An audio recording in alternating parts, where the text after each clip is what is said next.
আমরা পাচ্ছি যেটা আমরা বুঝতে পারছি না, এরকম কিছু যদি থাকে। মানে কোন ইউনিভার্সিটির অ্যাকসেপ্টেন্স সিজিপি কিরকম হয়, আবার সিজিপি কিরকম হয়, এটা আমি কোথায় কিভাবে বুঝবো, কই খুঁজে পাবো? ওকে, আমি দেখাবো ইনশাল্লাহ। Thank you.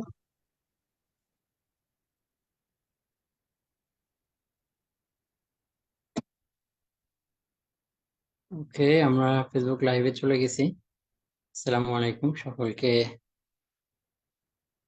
স্বাগতম এবং ধন্যবাদ জয়েন করার জন্য। ফেসবুক লাইভে যারা আছেন, যদি কোনো প্রবলেম হয় তাহলে একটু কমেন্ট করে জানাবেন, আমি কারেকশন করার চেষ্টা করব। আর আমরা আজকে মূল আলোচনায় চলে যাব। শুরুতেই একটু দুঃখ ওয়ালাইকুম প্রকাশ আসসালাম। করি, কালকের সেশনটা অনেক বেশি লম্বা হয়ে গেছিল, যেটা আসলে আমি অতটা খেয়াল করিনি। তবে খুবই ইম্পর্টেন্ট আলোচনা হয়েছিল। আমার কাছে মনে হয় এই যে সিরিজ সেমিনার গুলো আমরা করছি 7টা এপিসোডে, সবচেয়ে ভালো আলোচনা ছিল আজকে সকালের সেশন 2-তে। এবং খুবই ইম্পর্টেন্ট, যেটা আসলে হাতে কলমে দেখানো হয়েছে। যারা মিস করেছেন আমি আশা করব সেটা অবশ্যই ভিজিট করে আসবেন। It will help you lot. আজকের সেশনে আমাদের টপিক হচ্ছে আমরা কিভাবে ফান্ডিং খুঁজে পাবো। তো এই ফান্ডিং একটা প্রবলেম খুঁজে পাওয়া, কারণ আমরা আমরা কি চাই, আমরা আমরা চাই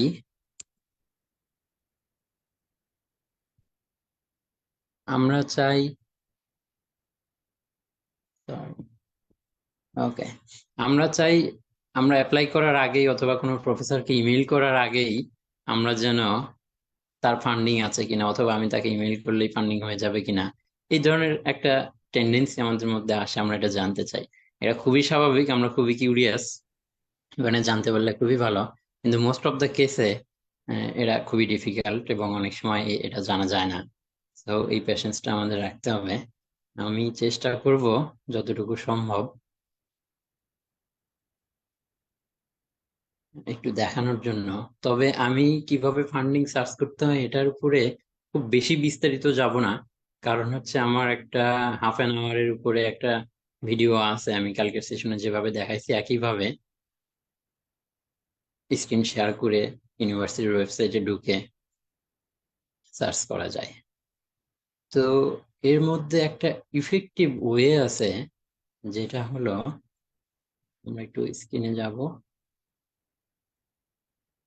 যেটা অনেক সময় আমরা যে সোশ্যাল মিডিয়াগুলো ইউজ করি, ফেসবুকের মতো, লিঙ্কডইন, ইভেন ফেসবুকেও খুঁজে পাওয়া যায়। অনেক সময় অনেকে শেয়ার করে যে আমার সুপারভাইজার স্টুডেন্ট নেবে, অথবা এই ডিপার্টমেন্টে এখন স্টুডেন্ট নেবে, এই বিষয়গুলো।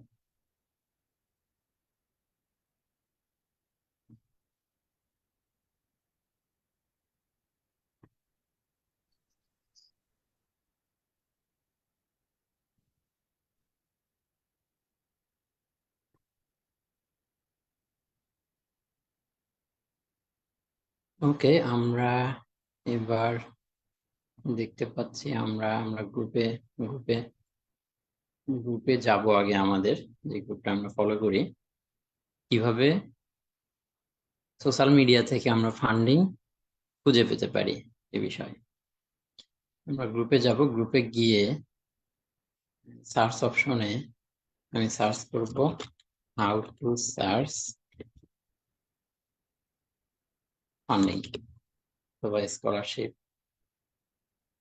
এটা সার্চ করার পরে আমার আমার পোস্ট করা অগাস্টের 5 তারিখের একটা সেমিনার, ছোটখাটো একটা ক্লোজ একটা সেমিনার ছিল।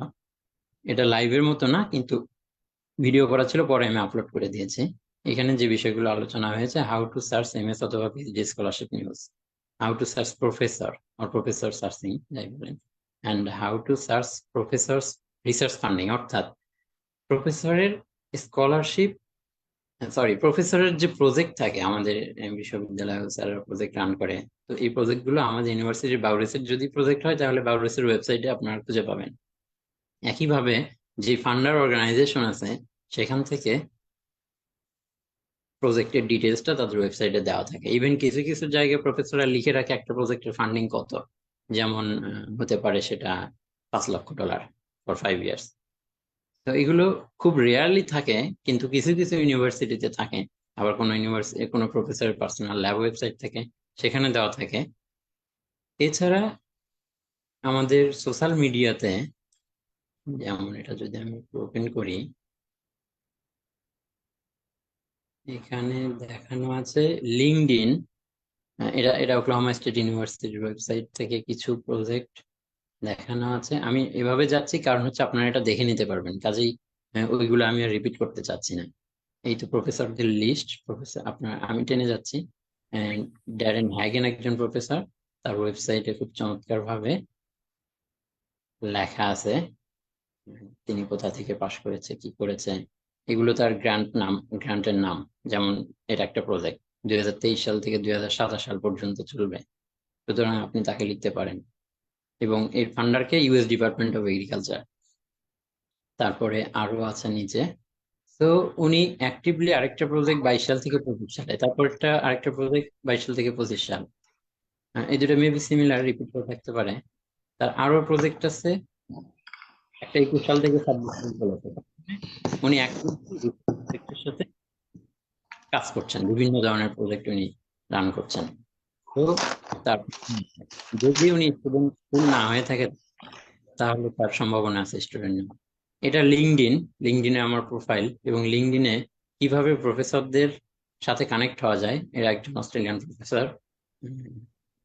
এরকম আরো কিছু প্রফেসর ছাড়াও বিভিন্ন স্টুডেন্টরা। এবং আমি ড্যারেন হ্যাগেন প্রফেসরকে দেখালাম, তার লিঙ্কডইনে গিয়ে আপনি তাকে খুঁজে পেয়ে তাকে সেখানে টেক্সট করতে পারেন অথবা কানেক্টেড থাকতে পারেন। আমাদের আরো অন্যান্যদের সাথে কিভাবে কানেক্টেড হওয়া যায়, কিভাবে খুঁজে পাওয়া যায়, এটা দেখানো আছে। তারপর আপনি যদি কানেক্টেড থাকেন অনেক প্রফেসরের সাথে আপনার ফিল্ডের, সেক্ষেত্রে আমরা জানবো পরে যখন তারা সার্কুলার করবে, তারা তাদের লিঙ্কডইন প্রোফাইলের মধ্যে লিখবে যে আমি একটা নতুন প্রজেক্ট পেয়েছি, আপনি তাকে কনগ্রাচুলেশন জানাবেন, অথবা লেখা থাকবে যে আমি এই এই কাজ করার জন্য আমি পিএইচডি স্টুডেন্ট খুঁজতেছি।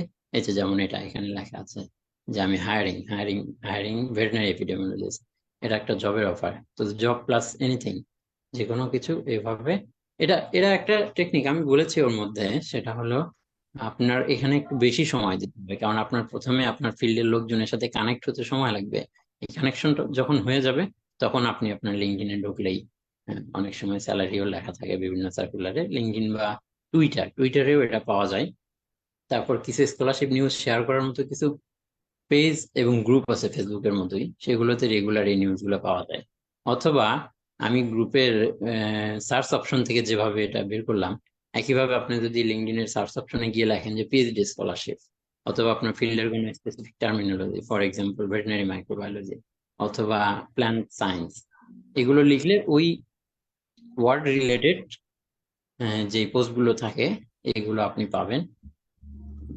এভাবে স্কলারশিপেও অলরেডি যেগুলো সার্কুলার হয়ে আছে এগুলো খুঁজে পাওয়া যায়। তো কিভাবে কানেক্ট হবেন এগুলো এগুলো একটু ভিডিওটা দেখে নেবেন, অল্প সময় লাগবে, তাহলে আমি অনেকগুলো সময় বাঁচাতে পারলাম, 30 মিনিটের ভিডিও। আর কোনো প্রশ্ন থাকলে আপনারা যে কোনো সময় গ্রুপে ওয়েলকাম। যেমন একটি প্রশ্ন কালকে পেয়েছি আমরা, যে আমার নামের সাথে এমডি তে ডট আছে অথচ তার ন্যাশনাল এনআইডি অথবা সবকিছুতে ডট আছে কিন্তু পাসপোর্টে সে ডট দিবে কিনা। তো এরকম প্রশ্ন আহ, অল্প একটু আলোচনা করেছি এপিসোড 1-এ, এখানেও অ্যান্সার করেছি। তারপরেও বলছি, আপনার নামের যদি স্পেলিং কখনো ভুল না হয় শুধুমাত্র ডটের কারণে, এটা কোনো প্রবলেম নাই। ফার্স্ট অফ অল বাংলাদেশে পাসপোর্ট, ই ই পাসপোর্টের আগেই এমআরপি তে একটা সময় নিয়ম করলো আমার জানা মতো, যে তারা এমডি দিয়ে এমডির পরে ডট রাখবে না, কারণ অনেক দেশে এমডির পরে অথবা নামের মধ্যে কোনো ডট থাকে না। তো তারা পাসপোর্টে ইন্টারন্যাশনাল যেহেতু, তো ডটটা তুলে দিল।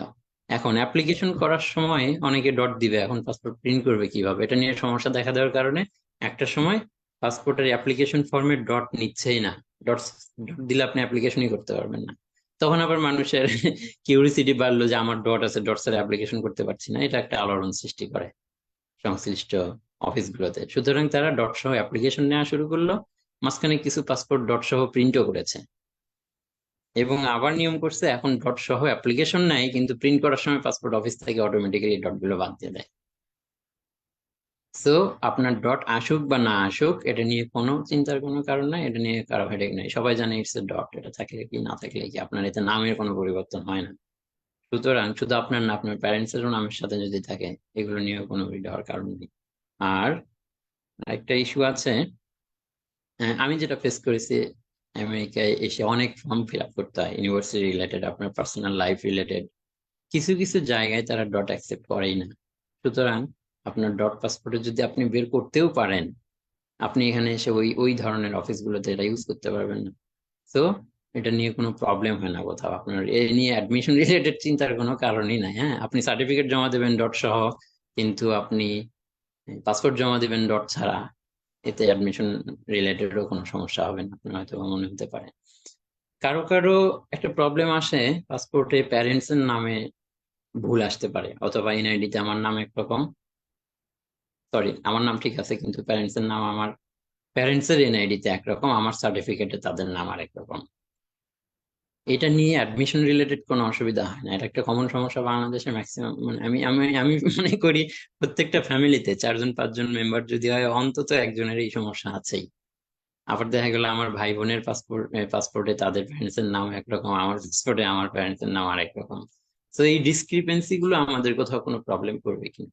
যদি আমরা শুধু অ্যাডমিশন এবং আমার নিজের আমেরিকায় আসার জন্য বা অন্যান্য দেশে কনসিডার করি, তাহলে আমার আপনার এখানে দুইটা জিনিস আছে, একটা হচ্ছে একাডেমিক, আমরা এসে থাকবো কিনা, মানে আমরা আসতে পারবো কিনা বা অ্যাডমিশন পাবো কিনা, স্কলারশিপ পাবো কিনা, এতে কোনো অসুবিধা নেই।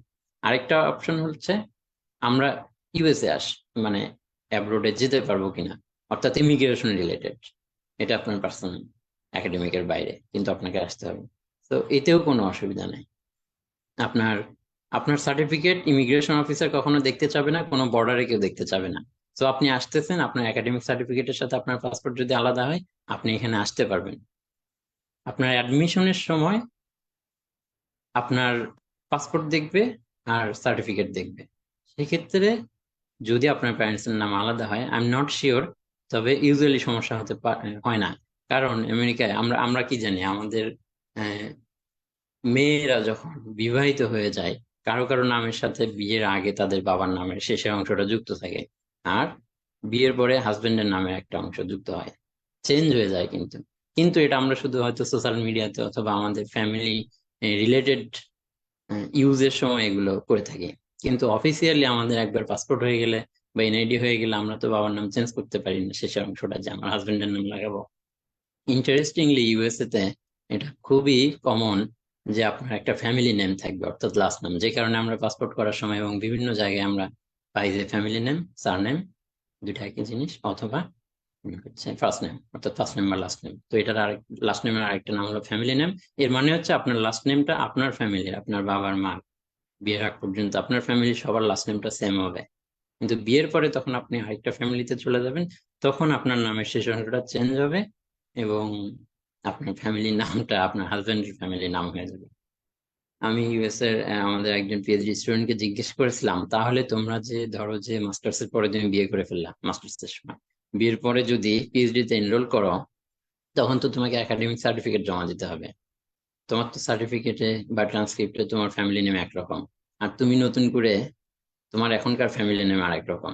ওরা সব জায়গায় নতুন করে, ইমেল থেকে শুরু করে সব জায়গায় নতুন ফ্যামিলি নেম ইউজ করে হাজবেন্ডের ফ্যামিলি। এটা কোনো অসুবিধা হয় কিনা? এটা যে এক ধরনের অসুবিধা, সে অ্যাস্টনিস্ট হয়ে গেছে, সে বলে যে I don't know, I never face this.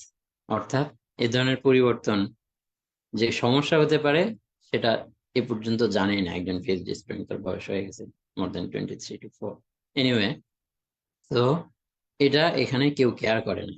আপনার নাম কোথাও ভুলবশত পরিবর্তন হয়ে যেতে পারে, এখানে জাস্ট আপনি বাংলাদেশ থেকেও যদি একটা নোটারাইজ করে, যদি নোটারাইজ না, এটাকে এফিডেভিট বলে, এফিডেভিট করা একটা ফর্ম যদি নিয়ে এসে বলেন যে সামহাও আমার প্যারেন্টস এর নামটা আমার ডকুমেন্টে অথবা আমার প্যারেন্টস এর ডকুমেন্টে ভুলবশত এই স্পেলিংটা মিস্টেক হয়েছে, কিন্তু এই দুইটা নাম যে লেখা, আসলে তো একই নাম, কিন্তু নাম দুইটা আলাদা হওয়াতে ওখানে লিখতে হয় এইভাবে যে দুইটা নাম লেখা দুইজন একই ব্যক্তি, that's all, they will accept that, okay. এটা একটু ক্রিটিক্যাল মনে হচ্ছে। তারপরেও ইমিগ্রেশন রিলেটেড বিষয়ে যখন যাবেন আপনি, যেহেতু ওরা সার্টিফিকেট দেখতে চাইবে না, কিন্তু আপনি হয়তো বা আপনার স্পাউসকে অথবা আপনার প্যারেন্টসকে, স্পাউসের সাধারণত এগুলো সমস্যা হয় না, এনিওয়ে প্যারেন্টস এর আপনার ফাদারকে বা মাদারকে যদি কখনো আমেরিকা আনতে চান, তখন তারা যে আপনার বাবা বা মা এটা প্রমাণ করতে হবে, তাই না? প্রমাণ করার ডকুমেন্ট কি? ডকুমেন্ট হচ্ছে আপনার পাসপোর্টে আপনার প্যারেন্টস এর নাম লেখা থাকবে। ওরা, আপনি যখন প্যারেন্টস এর পাসপোর্ট দেখাবেন, তখন তারা দেখবে প্যারেন্টস এর পাসপোর্টে তাদের নাম আর আপনার পাসপোর্টে আপনার প্যারেন্টস এর নাম সেম কিনা। যদি সেম হয় তাহলে তারা একই ব্যক্তি, যদি আলাদা হয় তাহলে সেখানে কোনো প্রবলেম থাকতে পারে, অথবা তারা অন্য কোনো ব্যক্তি হতে পারে। মানে আপনি যদি বাই ল এটা চিন্তা করেন, তাহলে কিন্তু তাদের নাম আলাদা, তার মানে তারা ব্যক্তি হিসেবে আলাদা, আপনার প্যারেন্টস তারা নয়। সুতরাং তাদেরকে আপনার প্যারেন্টস হিসেবে যদি পরিচয় দিয়ে আনতে চান, সেক্ষেত্রে এই নামগুলো কনসিস্টেন্ট থাকা ভালো। কিন্তু তারা যদি তাদের মতো করে তারা ভিজিটর বিষয়ে অ্যাপ্লাই করে, যে আমি ভিজিট করতে যাব বা বেড়াতে যাব, এনিওয়ে, অর্থাৎ তারা যদি তাদের মতো করে আসে, তখন আর আপনার ডকুমেন্ট তারা দেখতে চাইবে না, তাই না? তো তখন কোনো অসুবিধা নাই। আপনার যদি কখনো প্ল্যান থাকে আপনি এখানে সেটেল হওয়ার পরে প্যারেন্টস কে আপনার পরিচয় দিয়ে নিয়ে আসবেন, সেক্ষেত্রে বেটার তাদের ডকুমেন্ট গুলো চেঞ্জ করে, অথবা আপনার ডকুমেন্ট গুলো চেঞ্জ করে তাদের মতো করে করে ফেলা। যারা জবে আছে আমাদের প্যারেন্টস, তাদের তাদের জব রিলেটেড বা রিটায়ারমেন্ট রিলেটেড যে কোনো ডকুমেন্টের কারণে তাদের সার্টিফিকেট চেঞ্জ করা যায় না। আবার আপনার সার্টিফিকেট চেঞ্জ করা অনেক ঝামেলা, নাম চেঞ্জ করা। আবার পাসপোর্ট যদি একবার হয়ে যায়, এই পাসপোর্টের নাম চেঞ্জ করা আরো ঝামেলা। সো বেস্ট হচ্ছে যাদের এখনো পাসপোর্ট হয়নি, আপনি পরবর্তীতে এখানে সেটেল হতে চান, তাদেরকে আনতে চান, তাহলে পাসপোর্ট করার আগে সিদ্ধান্ত নিন আপনি কার ডকুমেন্ট চেঞ্জ করে দুইজনের পাসপোর্টে সেম নাম লেখানোর ব্যবস্থা করা। আর যদি এটা করতে না পারেন, আমি জানি না এটা সলিউশন, এত ডিপলি ভাবিনি, আমি বলতে বলতে অনেক ডিপে চলে গেছি। আর যারা করে ফেলেছেন অলরেডি, এখন ডকুমেন্ট চেঞ্জ ছাড়াও যদি পাসপোর্টের নামটা চেঞ্জ করে ফেলতে পারেন, এটা বাংলাদেশে অনেক ক্ষেত্রে আমি জানি না কোনো পরিচিত কেউ যদি পাসপোর্ট অফিসে থাকে, তাদের মাধ্যমে আপনারা ভালো ইনফরমেশনটা গ্যাদার করতে পারবেন এবং কিভাবে করা যায় ট্রাই করে দেখতে পারেন। অথবা অন্য অনেক সিস্টেম হয়তো বা থাকতে পারে। তবে সবচেয়ে ইজি ইজি ইজি এবং যেটা নিয়মের মধ্যে, সেটা হলো প্যারেন্টস এর যদি ডকুমেন্ট অথবা আপনার ডকুমেন্ট, আপনার এসএসসি সার্টিফিকেট যে নামে আছে, এই নামটা যদি আপনি পাসপোর্টে আনতে চান বা এনআইডি তে আনতে চান, শুরুতে এনআইডি, এনআইডি তে আপনার যা থাকবে বাংলাদেশের এখনকার নিয়ম অনুযায়ী, এনআইডি আপনার হচ্ছে সবচেয়ে বড় ডকুমেন্ট। আপনার এনআইডি তে যে নাম থাকবে আপনি আপনার পাসপোর্টে হুবহু ওটাই করতে পারবেন। জাস্ট একটা এক্সাম্পল দেই। আমার প্যারেন্টস এর পাসপোর্ট করেছি রিসেন্টলি। আমার বাবার এনআইডি তে যে নাম আছে এবং তার স্পাউস হিসেবে আমার আম্মার নাম দেওয়া আছে, আমার আম্মার পাসপোর্টে একই নাম আছে। এগুলো এগুলো করতে গিয়ে আমার আগে পাসপোর্ট এনআইডি চেঞ্জ করতে হয়েছে। এনিওয়ে, যে কোনো ভাবে চেঞ্জ করেছি নিয়মের মধ্যে, এনিওয়ে। আর বাবার এনআইডি অনুযায়ী, আমার এনআইডি অনুযায়ী সব এভরিথিং ওকে, কিন্তু যখন পাসপোর্ট অফিসে ডকুমেন্ট জমা দিতে গেছি, তখন পাসপোর্ট অফিসার আমার আব্বার এনআইডির নাম্বার দিয়ে এনআইডি তে ঢুকেছে। এনআইডির মানে আরো যেগুলো ইনফরমেশন এনআইডি তে দেওয়া থাকে না কিন্তু আপনার প্রোফাইলে দেওয়া থাকে, সেটা চেক করছে। চেক করে দেখে আমার বাবার এনআইডি তে তার স্পাউসের নামের সাথে লাস্টে একটা বেগম নাই, কিন্তু আমার এনআইডি তে লাস্টে বেগম আছে। তো এখন এত ডিপ ইনভেস্টিগেশন ওরা করেছে, আপনার এনআইডি তে যা আছে তাতেই তারা বিশ্বাসী না, আপনার প্রোফাইলে আরো অন্য ইনফরমেশন গুলো আছে সেগুলো ম্যাচ করে কিনা।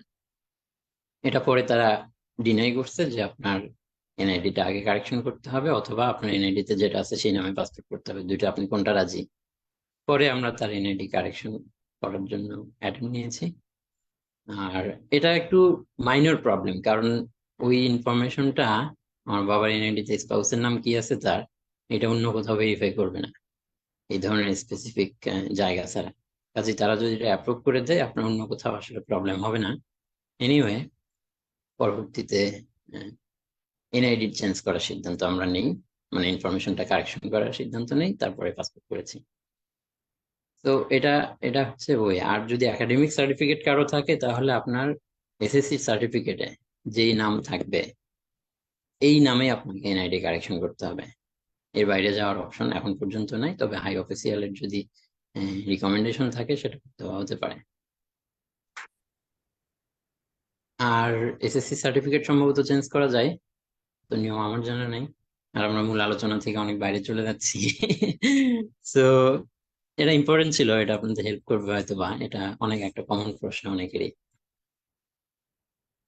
ওকে, তো এটা দেখানোর উদ্দেশ্য হচ্ছে আপনারা এইভাবে এখানে প্রশ্ন করবেন, পরবর্তীতে যে কোনো প্রশ্ন আমরা যারা দেখব অথবা যারা জানবে তারা ইনশাল্লাহ রিপ্লাই করবে।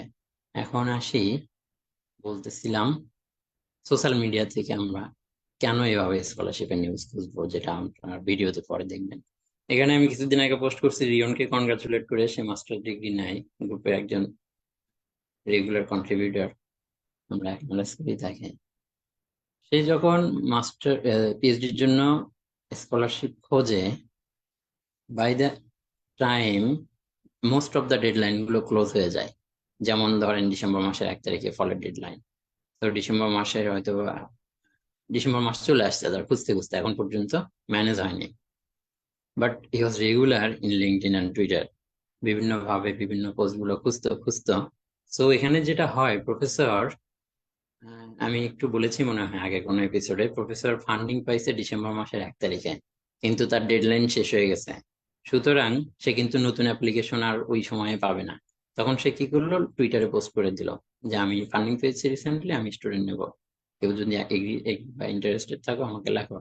তো রিয়ন এরকম একজন প্রফেসরকে লেখে, এবং সেক্ষেত্রে এবং এই এই টুইটার থেকেই সম্ভবত খুঁজে পায় সার্কুলার। পরে প্রফেসর এগ্রি করে, প্রফেসর ডিপার্টমেন্টের যারা অ্যাডমিশন রিলেটেড কর্মকর্তা আছে তাদের সাথে কথা বলে যে আমার যেহেতু ফান্ডিং দেরিতে আসছে, কাজে ডেডলাইনের পরে তুমি অ্যাপ্লিকেশন কাইন্ডলি অ্যাকসেপ্ট করো। সুতরাং এইভাবে সম্ভব। কাজে প্রফেসর ম্যানেজের গুরুত্ব অপরিসীম। এভাবে সে স্কলারশিপটা ম্যানেজ করে সেখানে পিএইচডি তে যায়। আনফরচুনেটলি ওই প্রফেসর যে বিষয়ে গবেষণা করে, সেই বিষয়টা ওর প্রিভিয়াস ব্যাকগ্রাউন্ডের সাথে এবং ও এখন পর্যন্ত যেটা নিয়ে ইন্টারেস্টেড সেটা নিয়ে একইভাবে খুব বেশি ম্যাচ করে না, এবং প্রফেসর এক্সপার্টিজ অন্যদিকে, এগ্রিকালচারে না। সুতরাং ও প্রফেসরকে বলে তুমি আমাকে খুব বেশি হেল্প করতে পারছো না, অথবা আমি একা একা তোমার হেল্প ছাড়া এই গবেষণা শেষ করতে খুব কষ্ট হচ্ছে, সুতরাং আমি চাচ্ছি আমি আমার ব্যাকগ্রাউন্ড রিলেটেড কোনো কিছু করতে। সেক্ষেত্রে প্রফেসর বলেছে ওকে ওয়েলকাম, তুমি যদি চাও তুমি অন্য ল্যাবে যেতে পারো।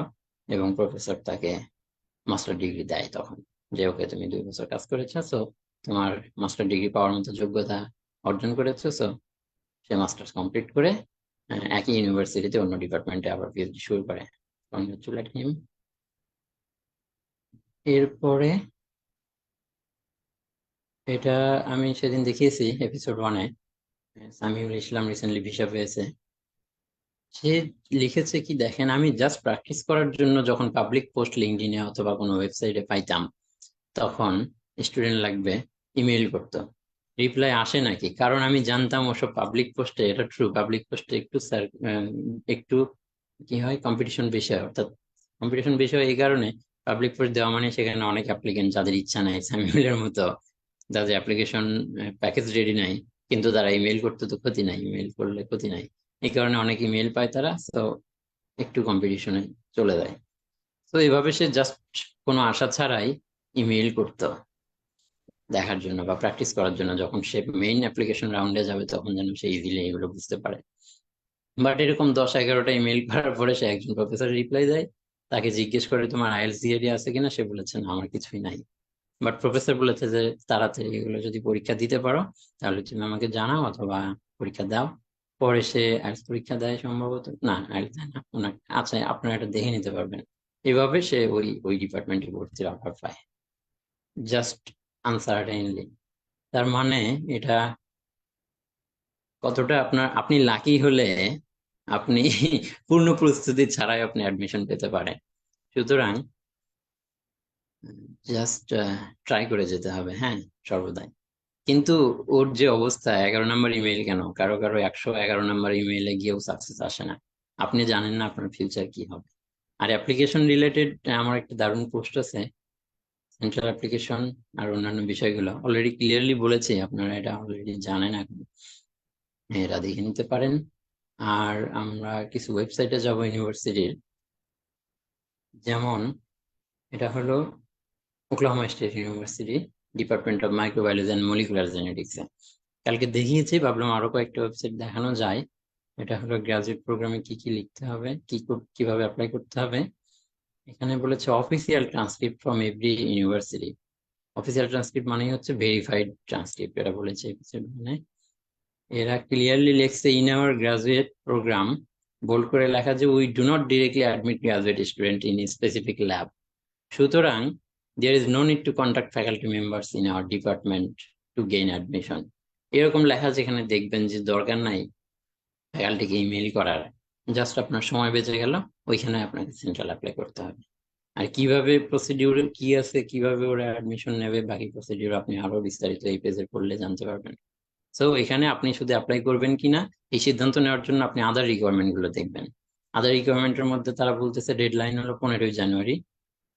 জিআরই বলতেছে নট রিকোয়ার্ড। যেখানে নট রিকোয়ার্ড এরকম বোল্ড করে লেখা থাকবে, তার মানে হচ্ছে আপনার ওখানে জিআরই থাক বা না থাক এটা ওরা গুরুত্ব দেবে না, আপনার জিআরই নাই, আপনি অ্যাপ্লাই করেন, আপনার আছে, আপনি বলে অ্যাপ্লাই করেন, তারা বাদ দেবে, এটা শিওর। তারপরে এই জায়গায় আপনি শুধু যাদের জিআরই নেই তারা অ্যাপ্লাই করবেন। যেখানে জিআরই রিকমেন্ডেড সেখানে, জিআরই না থাকলে ইউজুয়ালি প্রফেসর কনফার্মেশন ছাড়া অ্যাপ্লাই করাটা খুব একটা বেশি বুদ্ধিমানের কাজ হবে না, কারণ রিজেকশন হওয়ার চান্স অনেক বেশি, কারণ সেখানে যাদের জিআরই আছে তারা অ্যাডভান্টেজ পাবে। আরেকটা কথা লিখছে দেখেন, we financially support all applicants. তার মানে হচ্ছে যারা এখানে অ্যাডমিশন পাবে তারা সবাই ফান্ডিং পাবে। ওকে, তো এই ধরনের ইউনিভার্সিটিতে অ্যাপ্লাই করতে পারলে আপনার ফান্ডিং ছাড়া অ্যাডমিশন হওয়ার কোনো চান্স নাই। অ্যাডমিশন মানে আপনার স্কলারশিপ। সো এটা একটা গুড পয়েন্ট এই ধরনের ইউনিভার্সিটি চয়েস করার। এরপর তাদের প্রসেস বলছে, তারা অ্যাপ্লিকেশন রিভিউ করবে, আপনার ইন্টারভিউ নেবে জুমের মাধ্যমে, তারপর আপনাকে অফার লেটার পাঠাবে। এই এই অবস্থা। এটা এই ডিপার্টমেন্টের জন্য আমরা দেখেছি আমার এনিমেল সায়েন্স ডিপার্টমেন্টে একই ইউনিভার্সিটি, যেখানে অবশ্যই প্রফেসর ম্যানেজ করা ম্যান্ডেটরি ছিল। তারপর এটা ইউনিভার্সিটি অফ ফ্লোরিডা ভেটেরিনারি রিসার্চের। এখানে বলেছে কখন অ্যাপ্লাই করতে হবে, দেখেন এখানে বলা we encourage to apply at least 1 or 2 months before the deadline. 1 or 2 months before the deadline তার মানে কি, ওরা যেহেতু আপনাকে 1 মাস বা 2 মাস আগে অ্যাপ্লাই করতে বলছে, তার মানে আপনার এখানে অবশ্যই আগে অ্যাপ্লাই করতে পারলে আপনি তারা যেটা বলছে সেটা আপনি শুনলেন, তার মানে এখানে কিছু অবশ্যই আছে। ওরা হয়তো 1 মাস 2 মাস আগে যেগুলো অ্যাপ্লিকেশন আসবে তাদেরকে প্রায়োরিটি দেবে, অথবা তাদের অ্যাপ্লিকেশন আগে রিভিউ করা শুরু করে দিতে পারে। তো ইটস ইম্পর্টেন্ট। এখন তাহলে আমরা ডেডলাইনটা দেখি। স্প্রিং এর জন্য এরা বলছে নভেম্বরের 1 তারিখ, আর সামারের জন্য মার্চের 1 তারিখ, ফলের জন্য জুলাইয়ের 1 তারিখ। আমি এতদিন জানতাম আমার ইউনিভার্সিটিতে মে মাসের 1 তারিখ সবচেয়ে আহ, দেরিতে ডেডলাইন, কিন্তু এখানে আবার জুলাইয়ের 1 তারিখ পাইলাম। কিন্তু ইন্টারেস্টিং হচ্ছে জুলাই অথবা জুলাইতে অ্যাপ্লাই করলে আসলে কি অগাস্ট এবং সেপ্টেম্বরের মধ্যে ফলের ক্লাসগুলো শুরু হয়। তো আপনি যদি জুলাই মাসে 1 তারিখে অ্যাপ্লাই করেন, ওরা যদি ধরে নেয়, ওরা যদি আপনাকে ধরেন 15 দিন পরে অ্যাপ্লিকেশন রিভিউ করলো বা ইন্টারভিউ নিল, যদি 1 মাস লেগে যায় তাহলে তো আপনার আগস্টের 1 তারিখ আসবে আপনার অফার লেটার পাইতে। আগস্টে যদি ওদের ক্লাস শুরু হয়, অথবা না হোক সেপ্টেম্বরে ক্লাস শুরু হলেও এই 1 মাসের মধ্যে ভিসা আপনি নিতে পারবেন না হয়তোবা। আপনার অনেক প্রস্তুতির ব্যাপার আছে, জবে থাকলে জব ছাড়ার ব্যাপার আছে, তো আর একটু দেশে থাকার ইচ্ছা তখন জাগতে পারে বিভিন্ন কারণে। ভিসা কি কেন পাওয়া যাবে না 1 মাসের মধ্যে, অথবা পাওয়া যেতে পারে লাকি হলে, এ বিষয়ে আমরা এপিসোড 6 এবং 7-এ কথা বলবো। আর এখানে আবারও লিখছে একই কথা, international applicants please submit 30 days before the deadline. International এটা বলার কারণ হচ্ছে তারা জানে আপনার বিষয়ে ওদের সমস্যা হতে পারে, কাজে ওরা রিস্ক নেবে না আপনার অনেক সময় দেরিতে অ্যাপ্লাই করলে আপনার অ্যাডমিশন অটোমেটিক্যালি বাতিল করে দিতে পারে ইন্টারন্যাশনাল স্টুডেন্ট হওয়ার কারণে। সো এগুলো খুবই ইম্পর্টেন্ট, অর্থাৎ একটা ইউনিভার্সিটির ওয়েবসাইটে যা লেখা থাকবে সবই ইম্পর্টেন্ট, এগুলো ফাও কথা একটাও তারা লিখবে না। হ্যাঁ, কাজেই try to follow each line. আর এরা বলছে বোথ অফিসিয়াল এবং আনঅফিসিয়াল ট্রান্সক্রিপ্ট লাগবে। হতে পারে এর মধ্যে লেখা আছে, বিস্তারিত পড়ে দেখতে হবে যে আনঅফিসিয়ালটা দিয়ে অ্যাডমিশন হবে, অফিসিয়ালটা অনেক সময় আপনি এসে জমা দেবেন অথবা পরে পাঠালেও চলবে, যেমন আমাদের এখানে। তো আর যদি বলে আগেই পাঠাতে হবে তাহলে তো আগেই পাঠাতে হবে। মিনিমাম অ্যাডমিশন ক্রাইটেরিয়া একটা আছে, হ্যাঁ, এর মধ্যে এরা বলতেছে জিআরই স্কোর তো not required, no longer required, আগেরটার মতোই 2020 থেকে, অর্থাৎ 2020-এর আগে যারা গেছে আপনি যদি তার থেকে তথ্য নেন, তারা বলবে হ্যাঁ আমার এখানে তো জিআরই লাগছে, সেই ইউনিভার্সিটি অফ ফ্লোরিডাতে হলেও। তো নিয়ম চেঞ্জ হতে পারে। আর যে আপনার দরকার হচ্ছে আপ টু ডেটেড, আপনি কারেন্টলি আপনার যেখানে অ্যাপ্লাই করবেন সেখানকার এই পেজ অবশ্যই ভেরিফাই করতে হবে। আপনি আমার কথা শুনে আমার ইউনিভার্সিটিতে আমি 23-এ আসছি, আপনি 24-এ, একই নিয়ম নাও থাকতে পারে। এরা বলেছে 3-র উপরে রাখতে। ওকে, ভুল করা কিছু দেখলে একটু ভালো করে করবেন, এগুলো হাইলি ইম্পর্টেন্ট। এরপরে আমরা আরেকটা ইউনিভার্সিটির ওয়েবসাইটে, আমি এই কাজগুলো সময় বাঁচানোর জন্য আগেই ঢুকেছিলাম, আর কিভাবে ঢুকতে হয়, কিভাবে ইনফরমেশন খুঁজতে হয়, পেজগুলো কিভাবে পাওয়া যায়, এটা নিয়ে গতকালকের এপিসোডে, সরি আজকে সকালের এপিসোডে আমরা দেখিয়েছি আপনাদের। ওইভাবে আসলে সময় নিয়ে প্রথম দিকে একটা ইউনিভার্সিটির এরকম ইম্পর্টেন্ট ওয়েবসাইটের পেজ খুঁজে বের করতে অনেক সময় 1-2 ঘন্টা বা আরো বেশিও লেগে যেতে পারে। হ্যাঁ, হতাশ হওয়ার কিছু নাই, আস্তে আস্তে যখন একটা 10টাতে যাবেন তখন দেখবেন যে আপনি ইজিলি, মানে অটোমেটিক না, ইজিলি বুঝে যাবেন। আর ইন্টারেস্টিং হলো প্রত্যেকটা ইউনিভার্সিটির ওয়েবসাইট একই ক্যাটাগরিতে গড়া নয়, এই জন্য আসলে নতুন ইউনিভার্সিটিতে অন্যরকম থাকতে পারে। তবে সবগুলো যখন আপনি অনেক খুঁজবেন তখন দেখবেন যে হয়তো 8টা 10টা ক্যাটাগরির মধ্যে পড়ে। যখন আপনি 20 নম্বরের পরে ইউনিভার্সিটিতে যাবেন তখন কিন্তু কিছু ক্যাটাগরির সাথে আপনি মিলে যাবেন। তো এটা হচ্ছে কঠিন নাম, ইমার্জিং জেনেটিক, এইগুলো pathogen related, Virginia Tech University. এখানে আমার একজন কলিগ আছে, সিভাসু গ্রাজুয়েট। ও, আমাদের এগ্রিকালচারের একটা বড় ভাই আছে, উনি মনে হয় এগ্রিকালচার কোনো একটা রিসার্চ ইনস্টিটিউটে জব করেন। ওকে, এখানে একটা প্রোগ্রাম, এই প্রোগ্রামের মধ্যে লেখা হচ্ছে there are 3 courses required of all IGP student, এটা ওদের রিসার্চ সংক্ষিপ্ত নাম গ্রুপের, during this first fall semester. অর্থাৎ এখানে দেখেন ল্যাব রোটেশন করতে হবে। তো আপনার সুপারভাইজারকে আগে এখানেও নক করার দরকার নাই। তবে যদি কোথাও লেখা থাকে তারা এনকারেজ করে সুপারভাইজার ম্যানেজ করতে, সুপারভাইজার হয়তো বা আপনার ডিরেক্টলি ম্যানেজ হবে না, কিন্তু সুপারভাইজার এনকারেজ করতে পারে, অথবা পরবর্তীতে আপনার অ্যাপ্লিকেশন গেলে হেল্প করলেও করতে পারে। কিন্তু আগে আমরা একটা দেখলাম যে আপনার you don't need to contact, এরকম থাকলে এখানেও দরকার নেই। তো ল্যাব রোটেশন অটোমেটিক, জাস্ট ওই সেন্ট্রাল অ্যাপ্লিকেশনের মতোই। ল্যাব রোটেশন হোক বা না হোক, সেন্ট্রাল অ্যাপ্লিকেশন জিনিসটা দুইটার সেম। প্রফেসর ম্যানেজটা আগে হতে পারে অথবা পরে। এটা একটা রিনাউন্ড ইউনিভার্সিটি ভেটেনারি মেডিসিনের জন্য। ওভারঅল র্যাঙ্কিং টপ 100-এর মধ্যে আমাদের এক বড় ভাই এখানে পিএইচডি করছেন, শিবাসের একজন বড় ভাই পিএইচডি করছেন। তো এগুলো যত ভালো র্যাঙ্কের ইউনিভার্সিটি হোক আমাদের পক্ষে আসলে যাওয়া সম্ভব। তো এখানকার ক্রাইটেরিয়া হলো অল অ্যাপ্লিকেন্টস। ওকে, এরা গ্রেড পয়েন্টের কথা বলছে, অর্থাৎ সিজিপিএ 3 যদি হয়, মিট দ্য ক্রাইটেরিয়া, আপনি 3 হলে এখানে অ্যাপ্লাই করতে পারবেন। কিন্তু কমা দিয়ে লিখছে মোস্ট অ্যাপ্লিকেন্টস, অর্থাৎ ধরে নেওয়া যাচ্ছে 70-80% students accepted into our program যাদের অ্যাটলিস্ট 3.2 আছে সিজিপিএ। একজনের প্রশ্ন ছিল আপু, যে অ্যাভারেজ সিজিপিএ কত চাই, এটা কিভাবে জানবো? আসলে অ্যাভারেজ বলে নাই, ওরা মিনিমাম কত চাই সেটাই আপনাকে ওয়েবসাইটে লিখবে। জাস্ট এরা একটু ভদ্রলোক, তাই আপনাকে জানাইছে 3 মিনিমাম হলেও আমাদের বেশিরভাগ স্টুডেন্টের জিপিএ 3.2 যারা অ্যাডমিশন পায়। তার মানে আপনার যদি তার চেয়ে কম হয়, আপনার অন্যদিকে খুবই ভালো থাকতে হবে। এরা বলেছে জিআরই অপশনাল, যেটা আমি বলছিলাম, যদি অপশনাল হয় সেক্ষেত্রে ওরা যাদের জিআরই আছে তারা বেনিফিট অবশ্যই পাবে, কিন্তু আপনারও চান্স স্টিল আছে, কিন্তু কম্পারেটিভলি তাদের চেয়ে কম। এই যে জিআরই অপশনাল, আমি কিন্তু যেগুলো দেখাচ্ছি সবই আমার সাবজেক্ট রিলেটেড, যেমন ভেটেনারি অথবা বায়োলজিক্যাল সায়েন্স অথবা মাইক্রোবায়োলজি, এনিওয়ে আমার রিলেটেড। তো আমার একটা স্পেসিফিক সাবজেক্ট অথবা ফিল্ডেই দেখেন জিআরইর ব্যাপারে আমরা সব ধরনের পাইলাম, যে জিআরই লাগবে, লাগবে না, অথবা অপশনাল।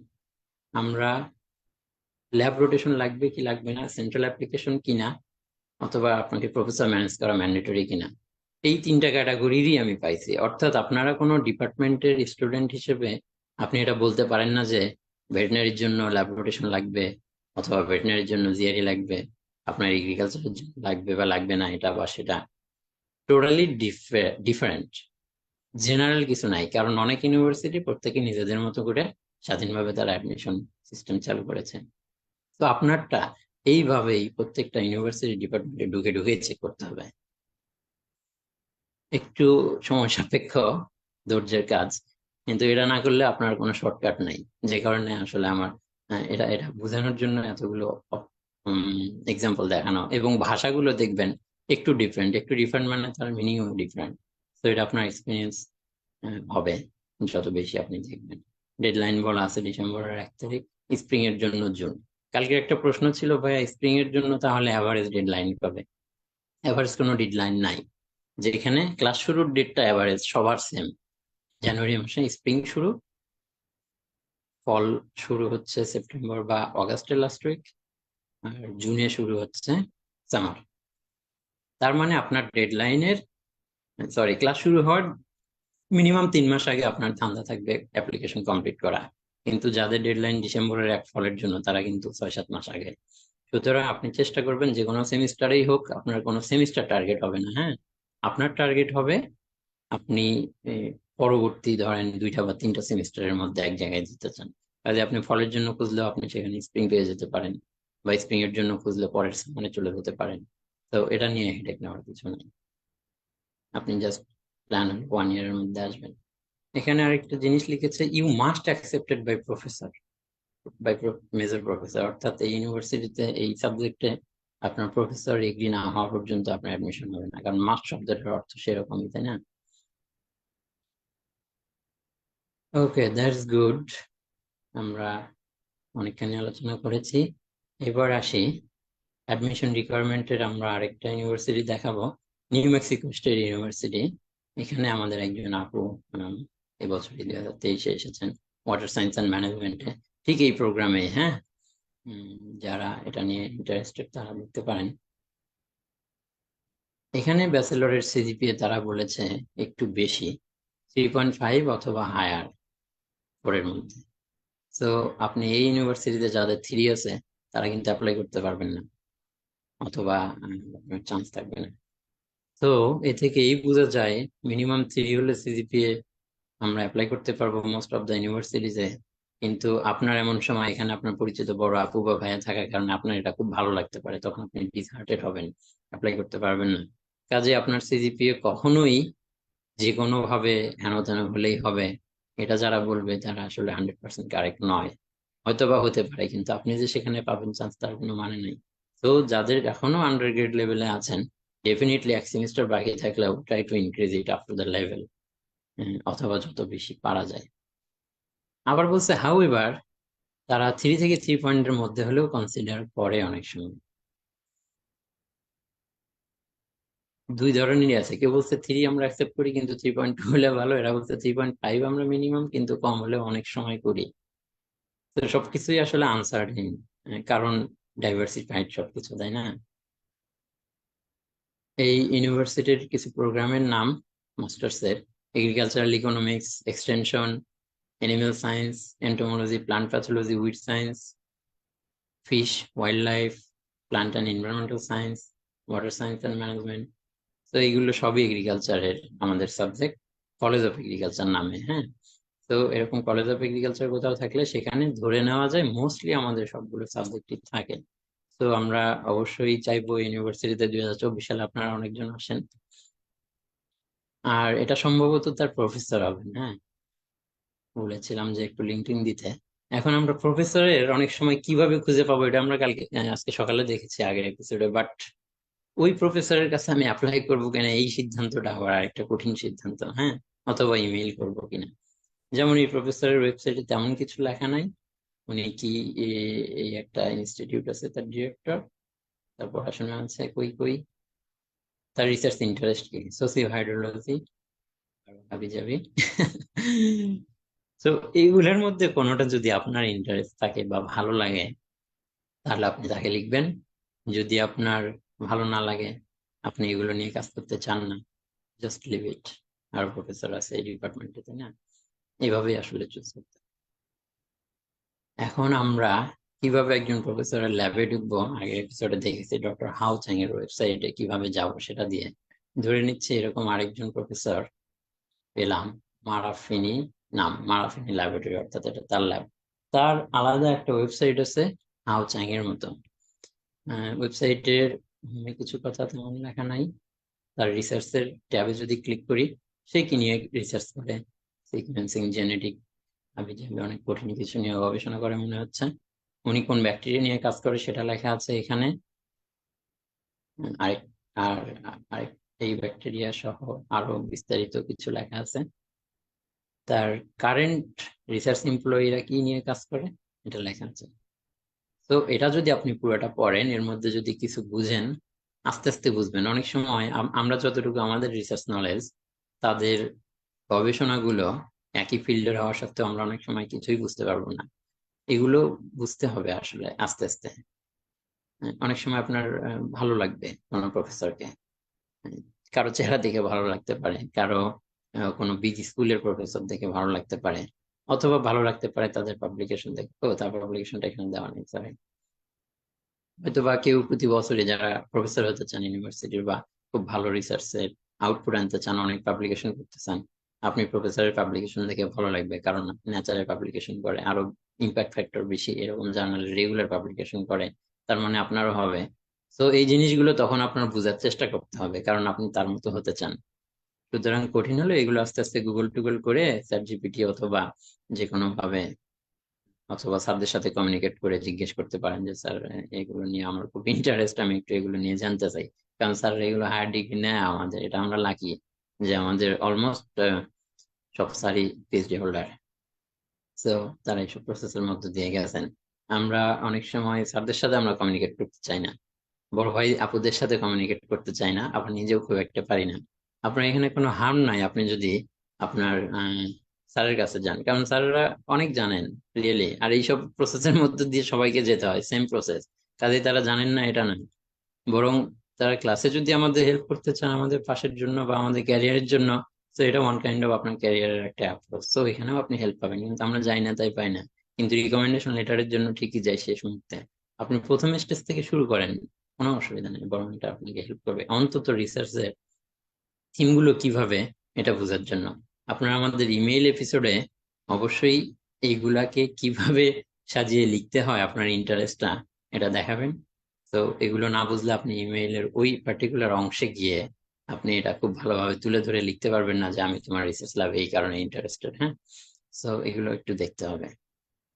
আমরা দেখবো এই প্রফেসরকে নিয়ে আমরা গবেষণা করছি, তার কাছে অ্যাপ্লাই করবো কিনা। প্রফেসর, প্রিন্সিপাল ইনভেস্টিগেটর, তার ল্যাবের স্টুডেন্ট, পোস্ট ডক্টরাল ফেলো। পোস্ট ডক্টরাল ফেলো মানে তাদের অলরেডি পিএইচডি আছে, ডক্টরেটের পরে তারা এই ডিগ্রিটা নিচ্ছে। ডিগ্রি নয় ঠিক, একটা ট্রেনিং। সাধারণত প্রফেসর হওয়ার জন্য এটা অনেক জায়গায় নেসেসারি হয়, মোর এক্সপিরিয়েন্সের জন্য। যাদের পিএইচডি খুবই হাইলি ইম্প্যাক্টফুল, অলরেডি পিএইচডি তেই তারা এই লেভেলের গবেষণা করেছে, তাদের অনেক সময় এটা দরকার হয় না, কিন্তু মোস্টলি সবার এটা করতে হয় যারা প্রফেসরে যাবে, অথবা টার্গেট থাকে বাই দিস টাইম ম্যানেজ করতে না পারলে। আর পোস্ট ডক্টরাল ট্রেনিং মানে এটা হচ্ছে ফুল টাইম জব, জব মতো। আমরা পিএইচডি স্টুডেন্ট বলেছি এপিসোড ওয়ানে যে আমরা 20 আওয়ার্স কাজ করতে পারি, অর্থাৎ half time total total working আওয়ারের। কিন্তু পোস্ট ডক্টরালে যখন যাবেন তখন আপনি ফুল টাইম হয়ে যাবেন। ফুল টাইম মানেই একজন পিএইচডি স্টুডেন্ট যা স্যালারি পায়, একজন পোস্ট ডক্টরাল ফেলো তার ডাবল স্যালারি পাবে, কারণ তার ওয়ার্কিং আওয়ার ডাবল। তো পিএইচডি স্টুডেন্টদের অ্যাভারেজ স্যালারি 2000 হলে তাদের salary 4000 per month. It's a huge. কারণ আপনি আজকে পিএইচডি, সামনের মাসেই পোস্ট ডক, তো আজকে আপনার যে লাইফ স্টাইল সামনের মাসে এটা চেঞ্জ হবে না, কিন্তু আপনার ইনকাম সোর্স একেবারে ডাবল হয়ে যাওয়া এটা চারটিখানি কথা নয়। তো আমি যেটা বলছিলাম, তার পোস্ট ডক্টরাল ফেলো পাইলাম 2 জন, আরেকজন 3 জন। তো পোস্ট ডক্টরাল ফেলোদেরকে স্যালারি দিতে হয় বেশি, এই স্যালারিটা কিন্তু এই পিআই এর প্রজেক্ট থেকেই আসে। তার মানে কি, 3 জন পোস্ট ডক্টরকে যদি $4000 করে মাসে স্যালারি দেয়, তাহলে তো তার $12,000 শুধু পোস্ট ডক্টরালকেই দেয় প্রতি মাসে। গ্রাজুয়েট ফেলো দেখেন, তার গ্রাজুয়েট ফেলো মানে হয় এমএস না হয় পিএইচডি। ও আরেকজন পোস্ট ডক্টরাল, 4 জন, এমএস, এমডি অথবা পিএইচডি এনিওয়ে। তো তার অনেকগুলো স্টুডেন্ট, চিন্তা করা যায় তার কতগুলো প্রজেক্ট। আবার একজন পোস্ট ডক্টর কারেন্টলি কি নিয়ে কাজ করতেছে এগুলো লেখা আছে।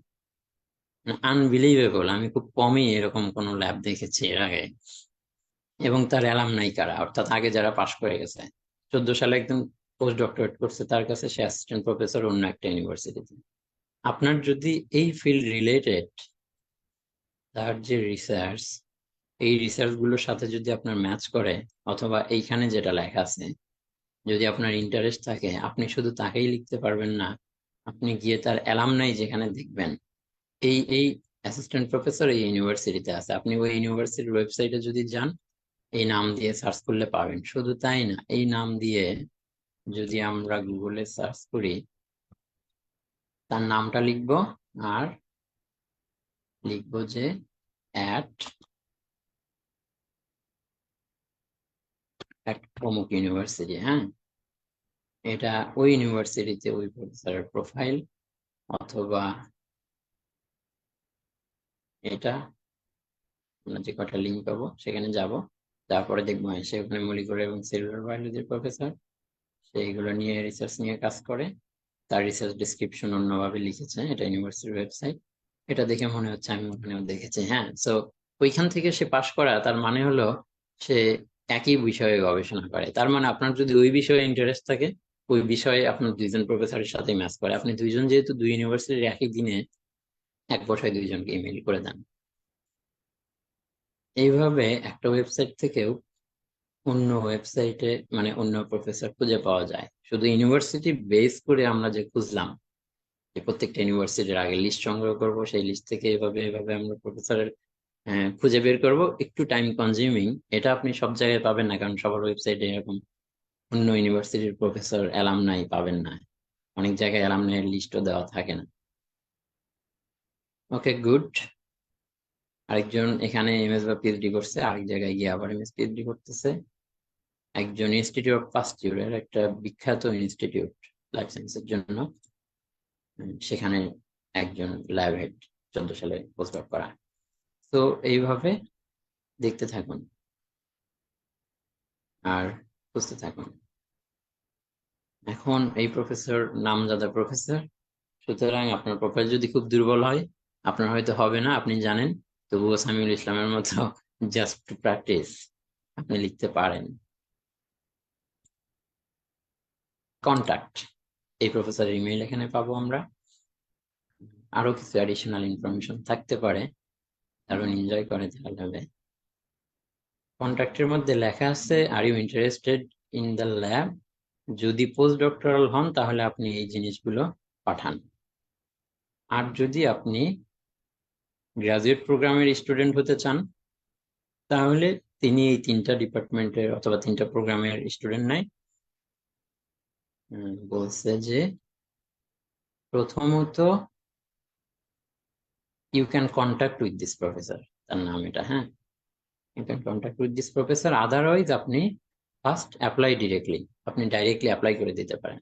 তার মানে উনি বলতেছে আমি তোমার প্রোফাইল আগে রিভিউ করতে পারি, অথবা তুমি ডিরেক্টলি অ্যাপ্লাই করে দিতে পারো। তার মানে এখানে সেন্ট্রাল অ্যাপ্লিকেশন করা যায়, ওকে। তো আপনি সেন্ট্রাল অ্যাপ্লিকেশন করার সিদ্ধান্ত নিয়ে দেখলেন, অথবা তাকে লিখলেন, রিপ্লাই পাইলেন না। ও, উনি আবার আর্জেন্টিনার সাপোর্টার, দেখেন তো। আমরা এভাবে প্রফেসরকে চুজ করব। তবে শুরুতে আমাদের যদি এই রিসার্চ ইন্টারেস্টটা ম্যাচ না করে, যত বড় মানের প্রফেসরই হোক, আপনার ওখানে কোনোভাবেই যাওয়ার দরকার নেই, কারণ আপনি এগুলো পারবেন না।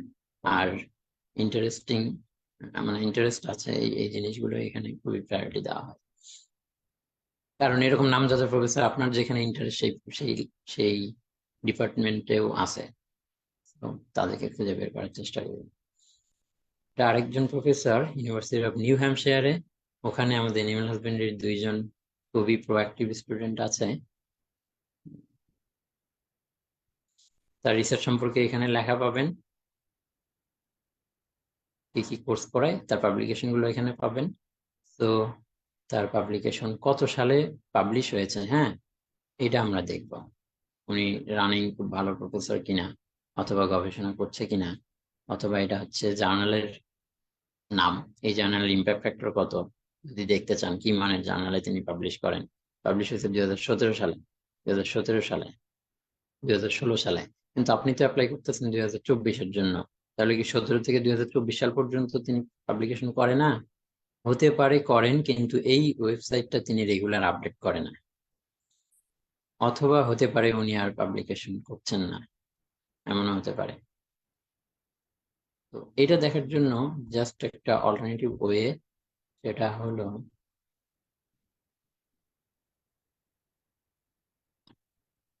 গুগল স্কলারের নাম আমরা সবাই জানি, আর জানি হলো রিসার্চ গেটের নাম। এই দুইটা রিসার্চ এরিয়ার সবচেয়ে কমন একটা ওয়েবসাইট। আমরা প্রফেসর নামটা কপি করব, ছবিটা একটু দেখে নেব দেখতে কেমন। তারপর এখানে গিয়ে প্রোফাইল সিলেক্ট করব। আনফরচুনেটলি তার প্রোফাইল এই নামে নাই, অথবা তার কোনো প্রোফাইলে নেই। রিসার্চ গেটেও একইভাবে সার্চ বারে সার্চ করব। রিসার্চ গেট, যারা এগুলো জানেন না, জাস্ট গুগল আর ইউটিউব, আপনি এগুলো সম্পর্কে জেনে যাবেন। কোনো রিসার্চারের এগুলোতে অ্যাকাউন্ট থাকলে আপনি তার সম্পর্কে মোর কিছু ইনফরমেশন জানতে পারবেন। নাম দিলাম, তার এই নামে রিলেটেড কিছু পাবলিকেশন আসছে, কিন্তু এই মানুষটা সেই কিনা আমরা দেখার জন্য একটু এখানে পিপল, মানে এগুলো ফেসবুকের মতোই, আমাদের ইউনিভার্সিটির নাম মিলছে এবং তার নাম মিলছে, সুতরাং ধরে নিচ্ছি এটাই তিনি। খুবই আনলাকি, সম্ভবত আমরা তার রিসার্চ গেটের প্রোফাইলটাও কমপ্লিট না। ওকে, আমরা যদি অন্য কাউকে পাই। তো এই প্রফেসর সম্পর্কে আমরা খুব বেশি জানতে পারলাম না, আমাদের যতটুকু রিসার্চ আছে তা দিয়ে। আরেকটা জায়গা আছে, ওকে আমি সেটাতে যাচ্ছি না। পাবমেড রিসার্চেও যারা জানেন তাদের জন্য পাবমেড একটা ওয়েবসাইট, জার্নাল পেপার খোঁজার জন্য। ওখানেও অনেক সময় নাম দিয়ে খুঁজে পাওয়া যায়।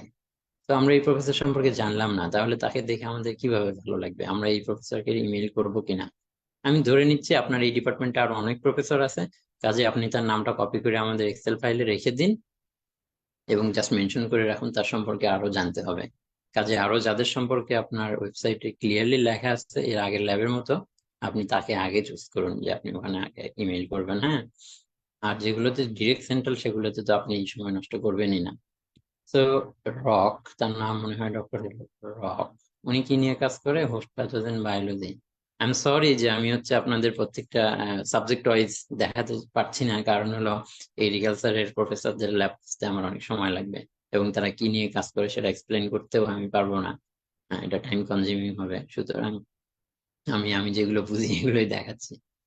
তো একইভাবে তার গবেষণা সম্পর্কে এখানে পাবো, তার ল্যাবের মেম্বার সম্পর্কে এখানে পাবো। তার ল্যাবে অনেক মেম্বার দেখা যায়। হ্যাঁ, পিএইচডি স্টুডেন্ট।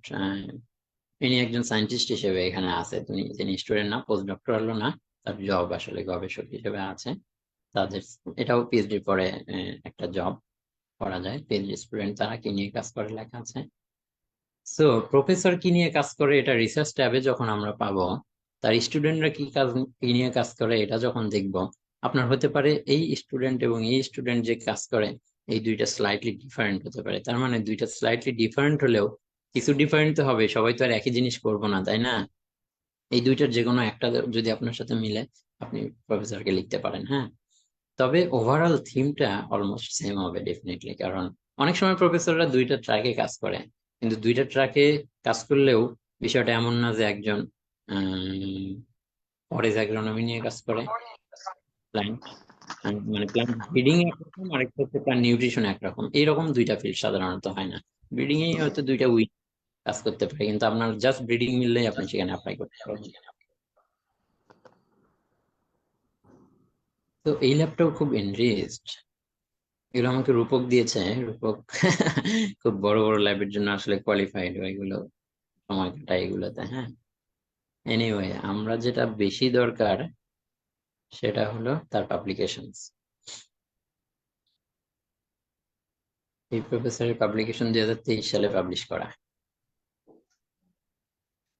তারপর আবার 2023 সালে ই লাইফ জার্নালে পাবলিকেশন করা, এটা একটা ভালো জার্নাল। 2022 সালে 2022 সালে নেচারে পাবলিকেশন করা।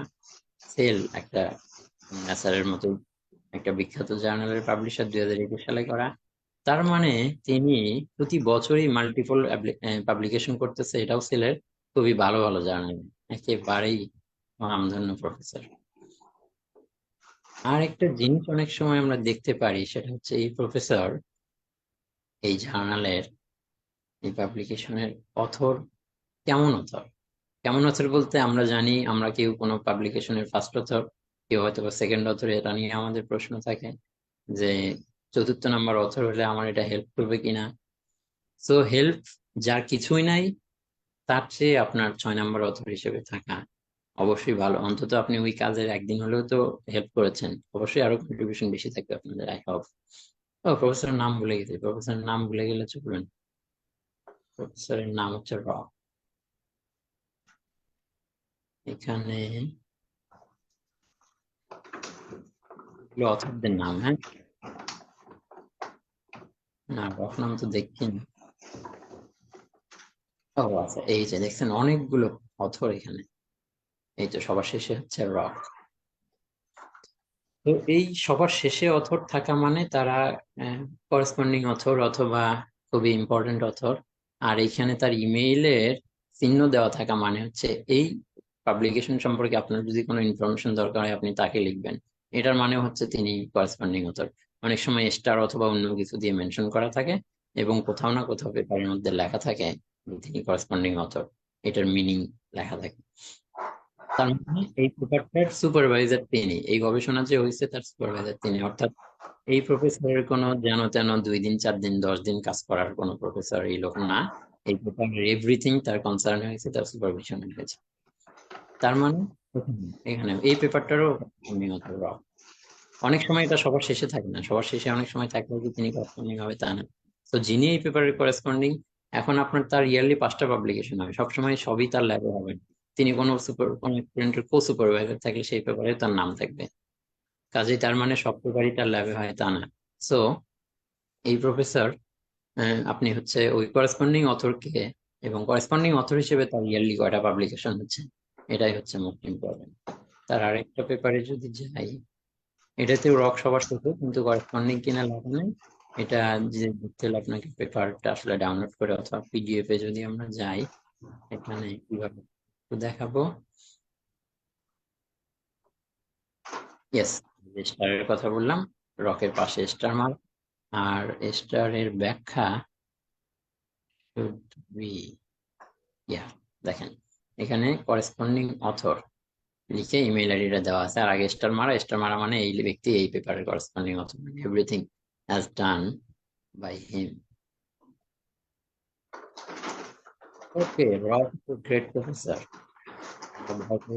এমনটা না, আমরা লেখার চেষ্টা করব। ও, রকের পুরো নাম কি জেরেমি রক। উম,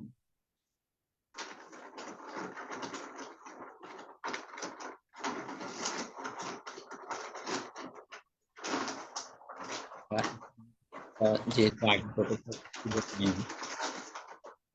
বললাম কিনা আমি নট শিওর, পাওয়া গেছে তুমি কোন ইউনিভার্সিটির। দেখেন কত কিছু দেখতে হয়, এগুলো যদি না দেখি আপনি অনেক সময় বুঝলো। জেরেমি রক, বানান ঠিক আছে। তার ইউনিভার্সিটির নাম হচ্ছে দ্য রকফেলার ইউনিভার্সিটি, হ্যাঁ লোগোর মধ্যে লেখা ছিল, আই মিস দ্যাট। হ্যাঁ, এই যে জেরেমি রক, তিনি কোথাকার প্রফেসর, রকফেলার ইউনিভার্সিটি, তার মানে সেম ব্যক্তি। আর ছবির দিকে তাকাইতে বলছিলাম একবার, কারণ হচ্ছে আপনি ছবি দেখে কনফার্ম করতে পারবেন ইউনিভার্সিটির নাম না দেখে থাকলেও যে আমি যাকে খুঁজছি তিনিই কিনা। হ্যাঁ, জেরেমি রকের এখানে পাবলিকেশনস আছে। ইয়ারে যদি ক্লিক করি রিসেন্ট গুলো আগে আসবে, 2023-এ তার কতগুলো পাবলিকেশন আপনি ইন শর্ট এখানে গুনে ফেলতে পারবেন। 2022-এ কতগুলো আছে জাস্ট শর্টলি গুনে ফেলতে পারবেন। এখান থেকেও জাস্ট পাবলিকেশনে ক্লিক করলে আপনি বিস্তারিত চলে যেতে পারবেন। তো গুগল স্কলার হচ্ছে ইজি। শুধু তাই না, তার প্রফেসরের ইম্প্যাক্ট এখানে দেওয়া আছে, তার সাইটেশন, অর্থাৎ তার পেপার গুলোকে অন্যরা সাইট করছে, সাইটেশন সম্পর্কে যারা গবেষণায় অ্যাড হবেন তারা জানবেন। রিসার্চ গেটেও একটু দেখবো, অনেক সময় আমরা গুগল স্কলারে পাবো না কিন্তু রিসার্চ গেটে পাবো। বাট আপনি যাকে এক জায়গায় পেয়ে যাবেন তাকে আবার সব জায়গায় খুঁজে দেখার দরকার নেই, দেখে তো তার এই প্রোফাইল কেমন সেই প্রোফাইল কেমন, সেম নেম কিন্তু আমার মনে হচ্ছে উনি কানাডার কেউ একজন। হ্যাঁ, ইনি হচ্ছে রকফেলার ইউনিভার্সিটির। তো এইভাবে তার রিসার্চে ক্লিক করলে তার কয়টা পাবলিকেশন 59 ইন ব্র্যাকেটে লেখা আছে, এবং একইভাবে আপনার পাবলিকেশন ডেট গুলো কোথাও লেখা থাকবে এরকম। জাস্ট দেখবেন যারা রিসেন্ট পাবলিকেশন করতেছে, আমাদের একটা কমন প্রশ্ন, আমরা যখন ওয়েবসাইটে প্রফেসরের ওয়েবসাইটে যাই আমরা বিস্তারিত পাই না, প্রফেসর প্রজেক্ট আছে কিনা এটা লেখা নেই, প্রজেক্টের ফান্ডিং কোন সাল থেকে কোন সাল চলতেছে এটা লেখা নেই। আপনি যদি এই পেপার গুলো খুঁজে পান, অর্থাৎ 2023, 22, 21 কন্টিনিউয়াসলি যদি তার পেপার চলতে থাকে, তার মানে এই 23 সালে তার প্রফেসরে কেউ না কেউ কিছু কাজ করতেছে। তো তার ল্যাবের স্টুডেন্ট সংখ্যা, তারা কি পর্যায়ে স্টুডেন্ট, এমএস নাকি পিএইচডি কতজন, এগুলোর বেসিসে আপনার একটা ধারণা করে নিতে হবে যে হ্যাঁ তারা অ্যাক্টিভ ইন দ্য ল্যাব, এবং অ্যাক্টিভ প্রফেসর নেই আর তারা রেগুলার।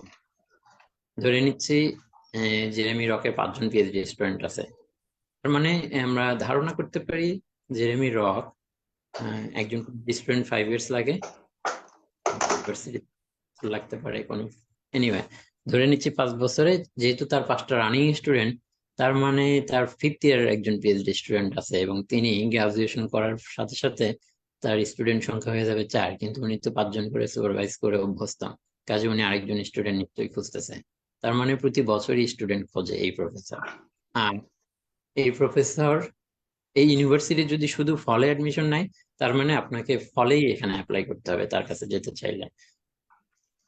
ফল সব ইউনিভার্সিটি স্টুডেন্ট নেবে ওই সেমিস্টারে মাস্ট, এই জন্য আমরা সবসময় বলি ফল টার্গেট করতে। বাট কিছু ইউনিভার্সিটি আমি যেগুলো দেখাইছি অনেকগুলোতে এই যে স্প্রিং এর ডেডলাইন দেওয়া আছে, সামারের দেওয়া আছে, যেগুলোতে এগুলো পাবেন না, ধরে নেবেন ওরা বছরে একবার স্টুডেন্ট নেয়। তো আমরা যেটা খুঁজতে খুঁজতে হয়ে যায়, দেরি হয়ে যায়, ফলের মধ্যে ম্যানেজ করতে পারি না, এবং লাকিলি ওইসব ইউনিভার্সিটি খুঁজে পাই বাই দিস টাইম, যেসব প্রফেসর বলে যে তুমি তাহলে পরের সেমিস্টারে অ্যাপ্লাই করো, অথবা আমার ফান্ডিং নেই, পরের সেমিস্টার থেকে ফান্ডিং আসবে তখন অ্যাপ্লাই করো। তখন আমরা লাকিলি স্প্রিং এ আসতে পারি অথবা সামারে। কিন্তু আরো লাকি যারা, তারা স্প্রিং এর সময় খুঁজেই স্প্রিং এ ম্যানেজ করে ফেলতে পারে। তো এটা পুরাটাই আপনি কতটুকু সময় এবং ইফোর্ট দিচ্ছেন এবং খুঁজতেছেন তার উপর ডিপেন্ড করতেছে যে আপনি কখন তাকে ম্যানেজ করতে পারবেন বা কোথায় অ্যাপ্লাই করে ফেলতে পারবেন। তো রিসার্চ গেট আর গুগল স্কলার আমরা সব দেখবো না, সময় বাঁচবে, জাস্ট একটাতে খুঁজে পেলে আমরা তার সম্পর্কে ধারণা নিতে পারবো। আর যার ল্যাবে এই ধরনের কোনো ইনফরমেশনই পাবো না, অনেক নতুন প্রফেসর যারা এখনো হয়তো বা ল্যাব এস্টাবলিশ করতেছে, অর্থাৎ ফার্স্ট স্টুডেন্ট নেবে। এটা আরেকটা ক্রাইটেরিয়া, আপনার যদি প্রফেসর রিসেন্ট জয়েন করে থাকে, আমরা দেখেছি কে কোথায় কবে থেকে কাজ করতেছে, আর লিঙ্কডইনেও আমি দেখিয়েছি, ওই ভিডিওটা দেখলে পাবেন যে কোন প্রফেসর, তার প্রোফাইলে গেলে আমরা ফেসবুকের মতো দেওয়া থাকে সে কত সাল থেকে কোনো ইউনিভার্সিটিতে কাজ করতেছে। যারাই দেখবেন 22 সালে অথবা 23 সালে জয়েন করছে, they must have to recruit student, কারণ তারা অনেক টাকা পাবে, এবং ওই যে টেনিউর ট্র্যাকের কথা বলছি, 5 ইয়ার্স এর জন্য তারা ফাইট করতে রেডি।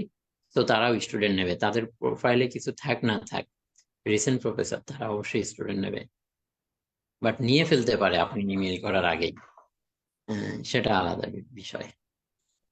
তো আপনি নক করেন, তারা রিপ্লাই দেয় কিনা, আর রিপ্লাইয়ের বিস্তারিত আমরা ইমেইল এপিসোডে দেখব। এই প্রশ্নটা আমার মনে হয় বুঝতে পেরেছেন।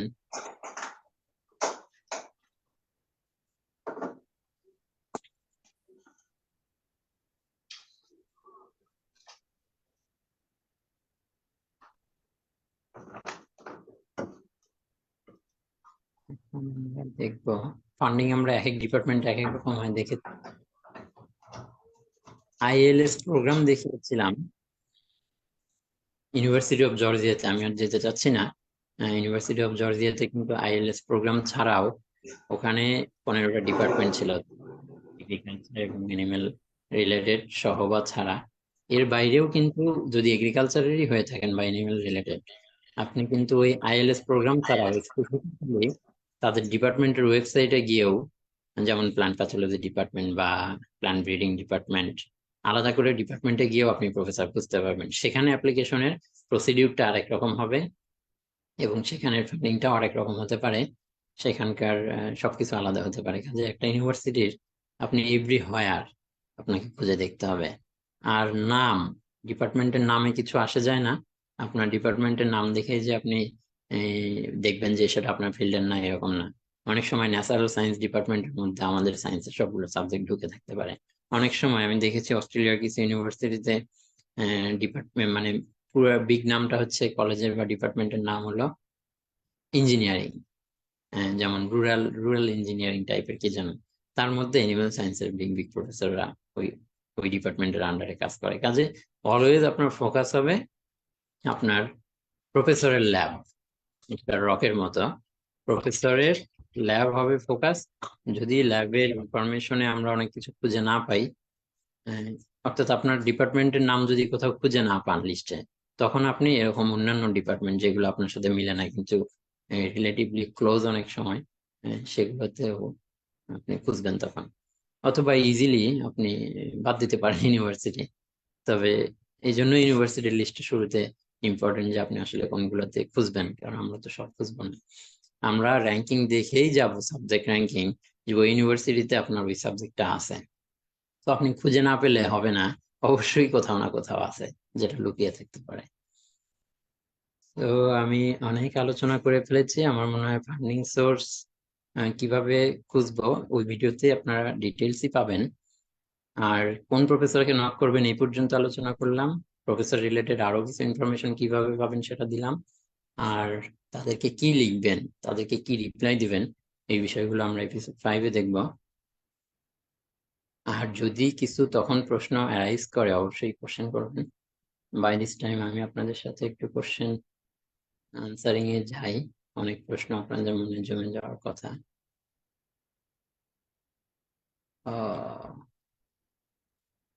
এক্সকিউজ মি, আপনারা এখন আমার স্ক্রিন দেখতেছেন তাই না?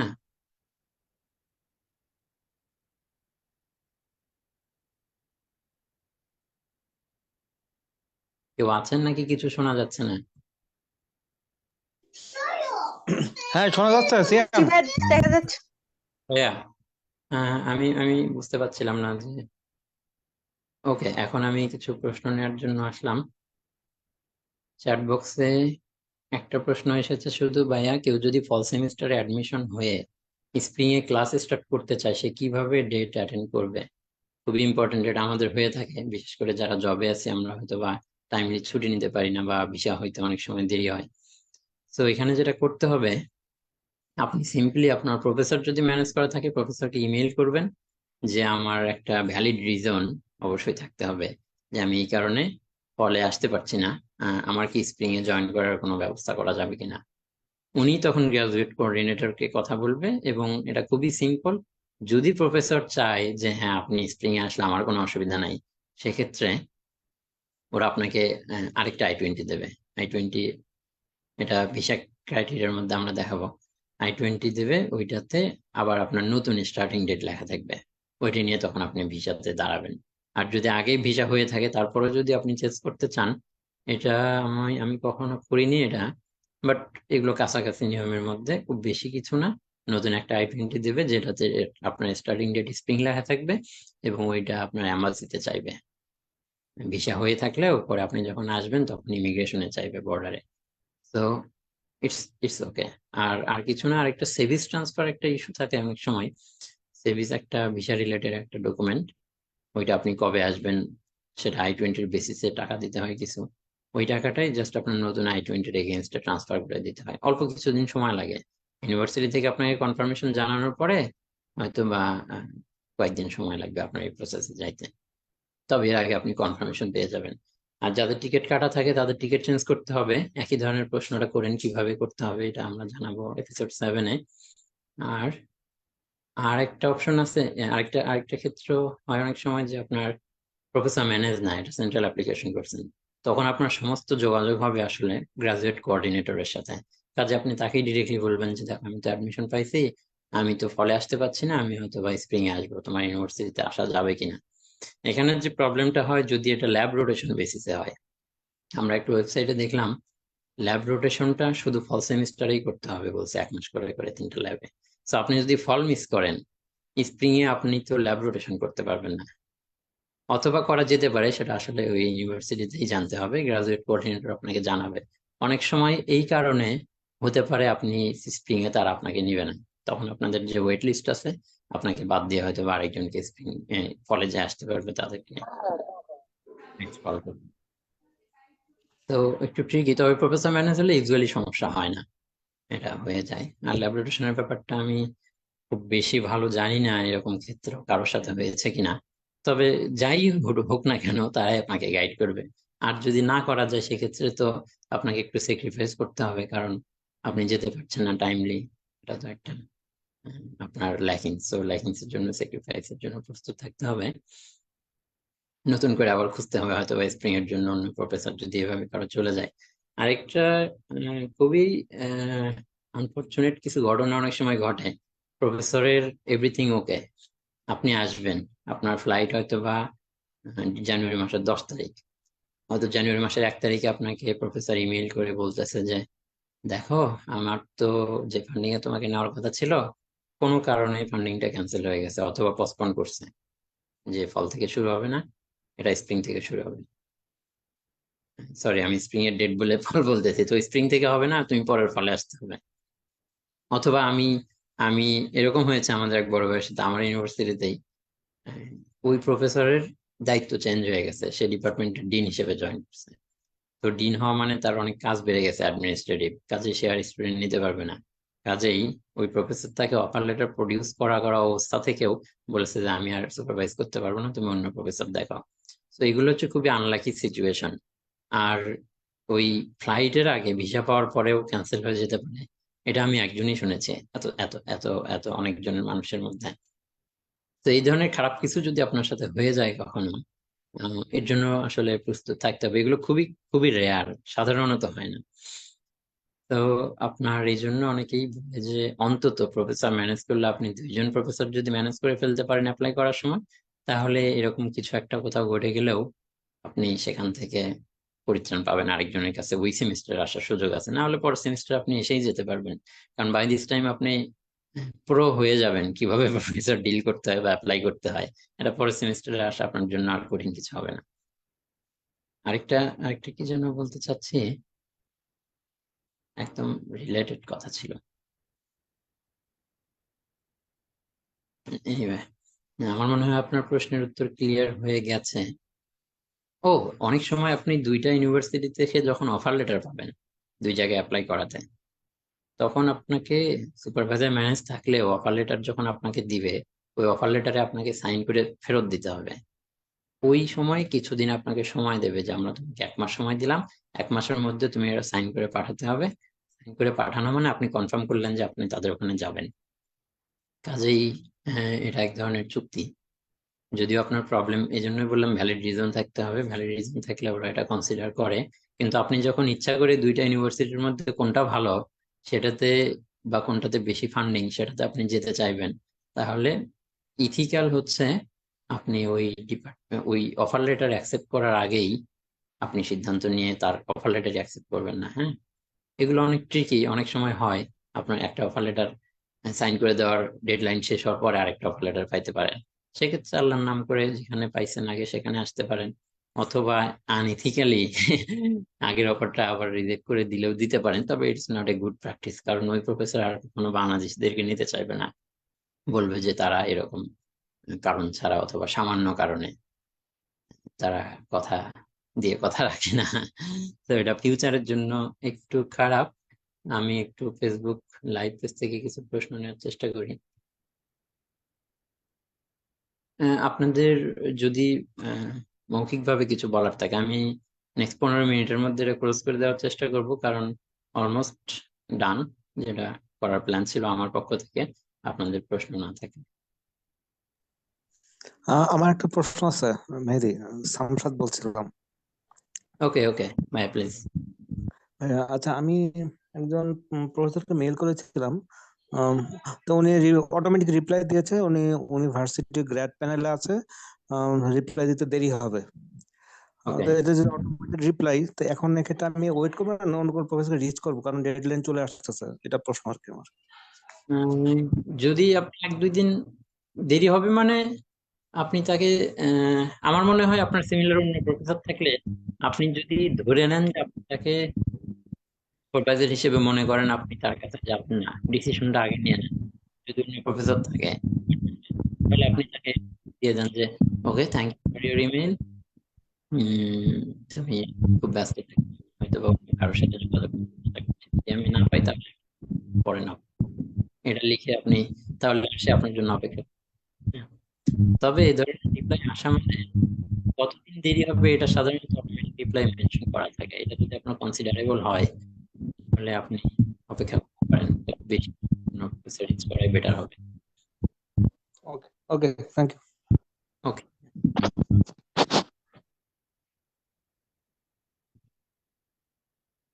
নেক্সট অন্য কারো কোনো প্রশ্ন জেগেছে?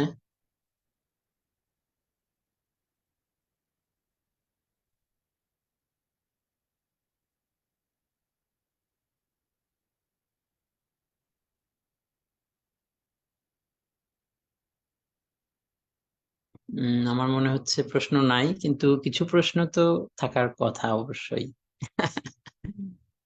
থাকা উচিত আমার মনে হয়, কারণ আপনি যে বলেছি সবকিছু ইজি আন্ডারস্ট্যান্ডিং অনেক সময় হয় না।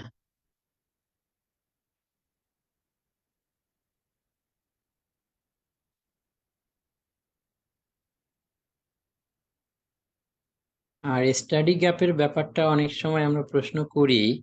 এটা অল্প কিছুদিন গ্যাপ হলে কোনো অসুবিধা হয় না, অনেক দিন গ্যাপ হলেও কোনো অসুবিধা হয় না, কিন্তু হয়তো বা একটু ইফোর্ট বেশি দেওয়া লাগতে পারে। কারণ আমার সাথে আমার একটা কোর্সে একজনকে আমি ক্লাস করতে দেখি। তিনি মাস্টার্স করতেছে, কিন্তু তার বয়স অনেক, হ্যাঁ ধরে নিতে পারি মোর দ্যান 40 তো ডেফিনেটলি। তো তিনি আমেরিকান অবশ্য। আবার এরকম অনেক এক্সাম্পল আছে, কেউ তার জব শেষ করে যখন রিটায়ারমেন্ট হয়ে যায় তখনও সে মাস্টার ডিগ্রিতে ভর্তি হওয়ার জন্য চেষ্টা করে বা ভর্তি হয়, এরকম কিছু এক্সাম্পল আছে। তবে এগুলো ভেরি কমন নয়, এটা ঠিক।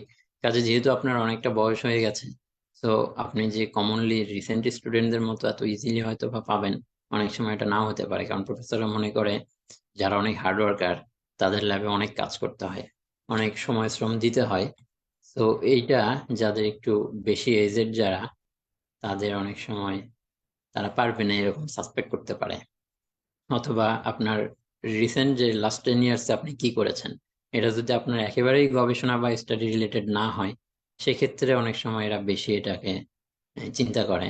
তবে যারা ইউনিভার্সিটির প্রফেসর অথবা কোনো গবেষণা প্রতিষ্ঠানে আছেন অথবা কোনো গবেষণা প্রজেক্টের সাথে আপনি, মেইন প্রফেশন যেটাই হোক, গবেষণা প্রজেক্টের সাথে কোনোভাবে রিলেটেড, অথবা আপনি এটা বলতে পারেন গবেষণার সাথে রিলেটেড না হলেও হয়তোবা যারা একদম অন ফিল্ডে কাজ করেন এগ্রিকালচারে, তারা ক্রপস এর প্রোডাকশন রিলেটেড হতে পারে কোনো অভিজ্ঞতা।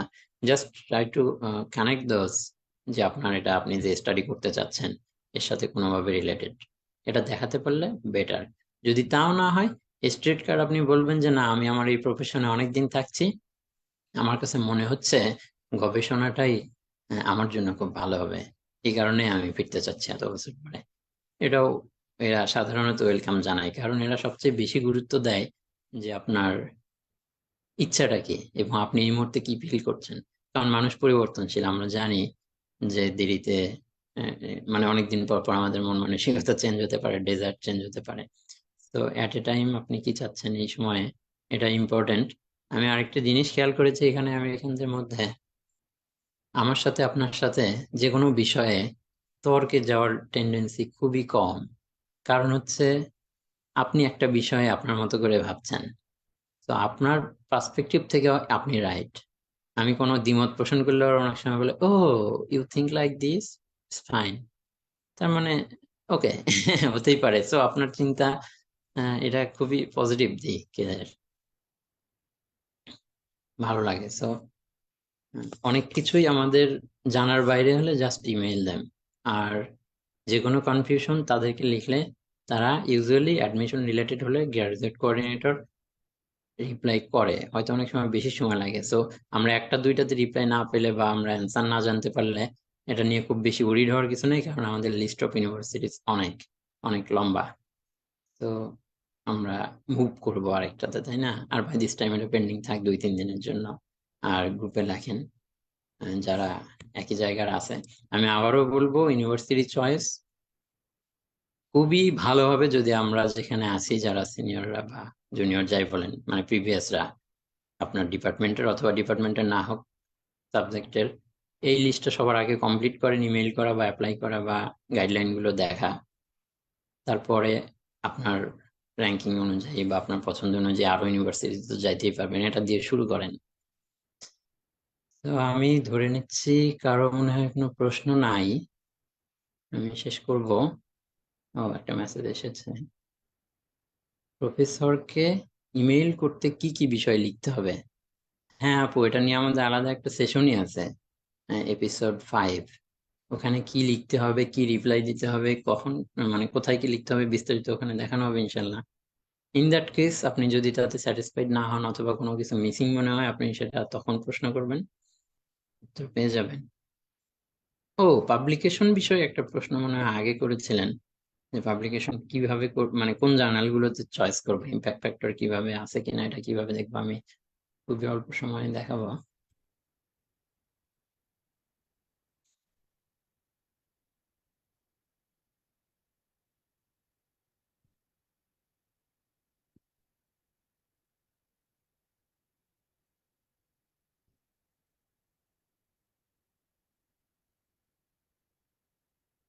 আমি চটপট দেখবেন এইখানে অনেক কিছু থেকে আমি অনেক সময় অনেকগুলো লিঙ্কে ঢুকে পড়ি, হ্যাঁ, হঠাৎ হঠাৎ।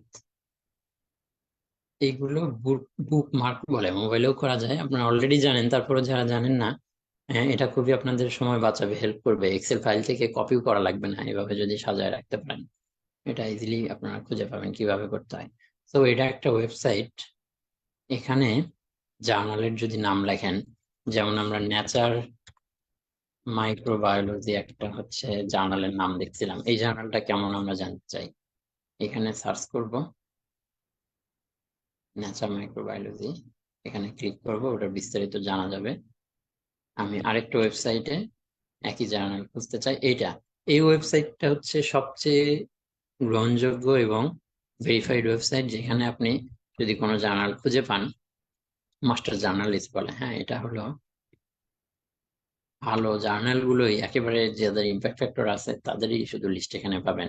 এখানে যদি না পান তার মানে বুঝবেন যে ওটা ইম্প্যাক্ট ফ্যাক্টর সম্ভবত নাও থাকতে পারে, থাকলে কত সেটা সেটা আমার মনে হয় খুব বেশি জরুরি না এই এই ক্ষেত্রে। এখানে অ্যাকাউন্ট খুলে লগ ইন করতে হয়, একটু একটু জটিল বিষয়টা। তবে প্রফেসরের প্রোফাইল দেখার জন্য এগুলো ইম্পর্টেন্ট না, তারা অলরেডি ভালো জার্নালে পাবলিকেশন করে। কিন্তু আপনি যদি নিজে পাবলিকেশন করতে চান সেক্ষেত্রে আপনি দেখার চেষ্টা করতে পারেন ইম্প্যাক্ট ফ্যাক্টর 5.53, অথবা আপনি যদি সরি এটা কি ভুল করছি, তো কম হওয়ার কথা না। এনিওয়ে, আরেকটা জিনিস হচ্ছে এখানে এই লিস্টে যদি কোনো, এখানে যদি আপনি না পান, প্রথম যে সার্চ করলাম এখানে যদি না পান, তাহলে আপনি সেটা এখানে সার্চ করবেন। এখানে সার্চ করে যদি এই লিস্টের মধ্যে পান, তাহলে তার ইম্প্যাক্ট ফ্যাক্টর নাও থাকতে পারে, কিন্তু অ্যাটলিস্ট একদম পিরিয়ডারি জার্নাল নয়, হ্যাঁ। এখানে এটাকে বলে Scopus index, SGR, scientific journal ranking. তো এটা আমরা চেক করব শুরুতেই পাবলিকেশন করার ক্ষেত্রে। আর ইম্প্যাক্ট ফ্যাক্টর আছে কিনা এটা যাচাই করার জন্য আমরা জাস্ট এখানে যদি সার্চ করি গুগলে, সিম্পলি ইম্প্যাক্ট ফ্যাক্টর লিখে সার্চ করলে তার ইম্প্যাক্ট ফ্যাক্টর দেখাবে। এই যে দেখেন তার ইম্প্যাক্ট ফ্যাক্টর হচ্ছে 22.9। হ্যাঁ, আমি ওটা যেখানে দেখলাম এটা অন্য অন্য অন্য কোনো কি বলে, অন্য কোনো মেজারমেন্ট হবে হয়তো, সরি। এগুলো বেসিক্যালি জার্নাল সিলেকশন এগুলো স্যাররা করবেন, আপনি যার সাথে কানেক্টেড, যার এক্সপিরিয়েন্স আছে, আপনি তার সাথে থেকে এগুলো শেখার চেষ্টা করবেন। জাস্ট একটা কুয়েরি ছিল আপনাদের, তাই দেখানো। এটা আরেকটা র্যাঙ্কিং, এখানে লিস্টের জার্নাল গুলো ভালো, এই তিনটাই ফলো করলেই আমার মনে হয় ওকে। আরেকটা খুব ইম্পর্টেন্ট জিনিস, জেরেমি রকের নামটা একটু কপি করে, এটা দেখেন এনআইএইচ অর্থাৎ ন্যাশনাল ইনস্টিটিউট অফ হেলথ, আমেরিকার হেলথ সায়েন্সের সবচেয়ে বড় এবং বিখ্যাত ফান্ডার, আমরা এটা জানি, করোনার সময় নাম শুনেছি। এইখানে লিখে যদি আমরা কোনো সুপারভাইজারের নাম সার্চ করি, জেরেমি রক, কিন্তু তাদের প্রতিষ্ঠানের নাম লেখা আছে, হ্যাঁ, কিন্তু এগুলো অন্য নাম,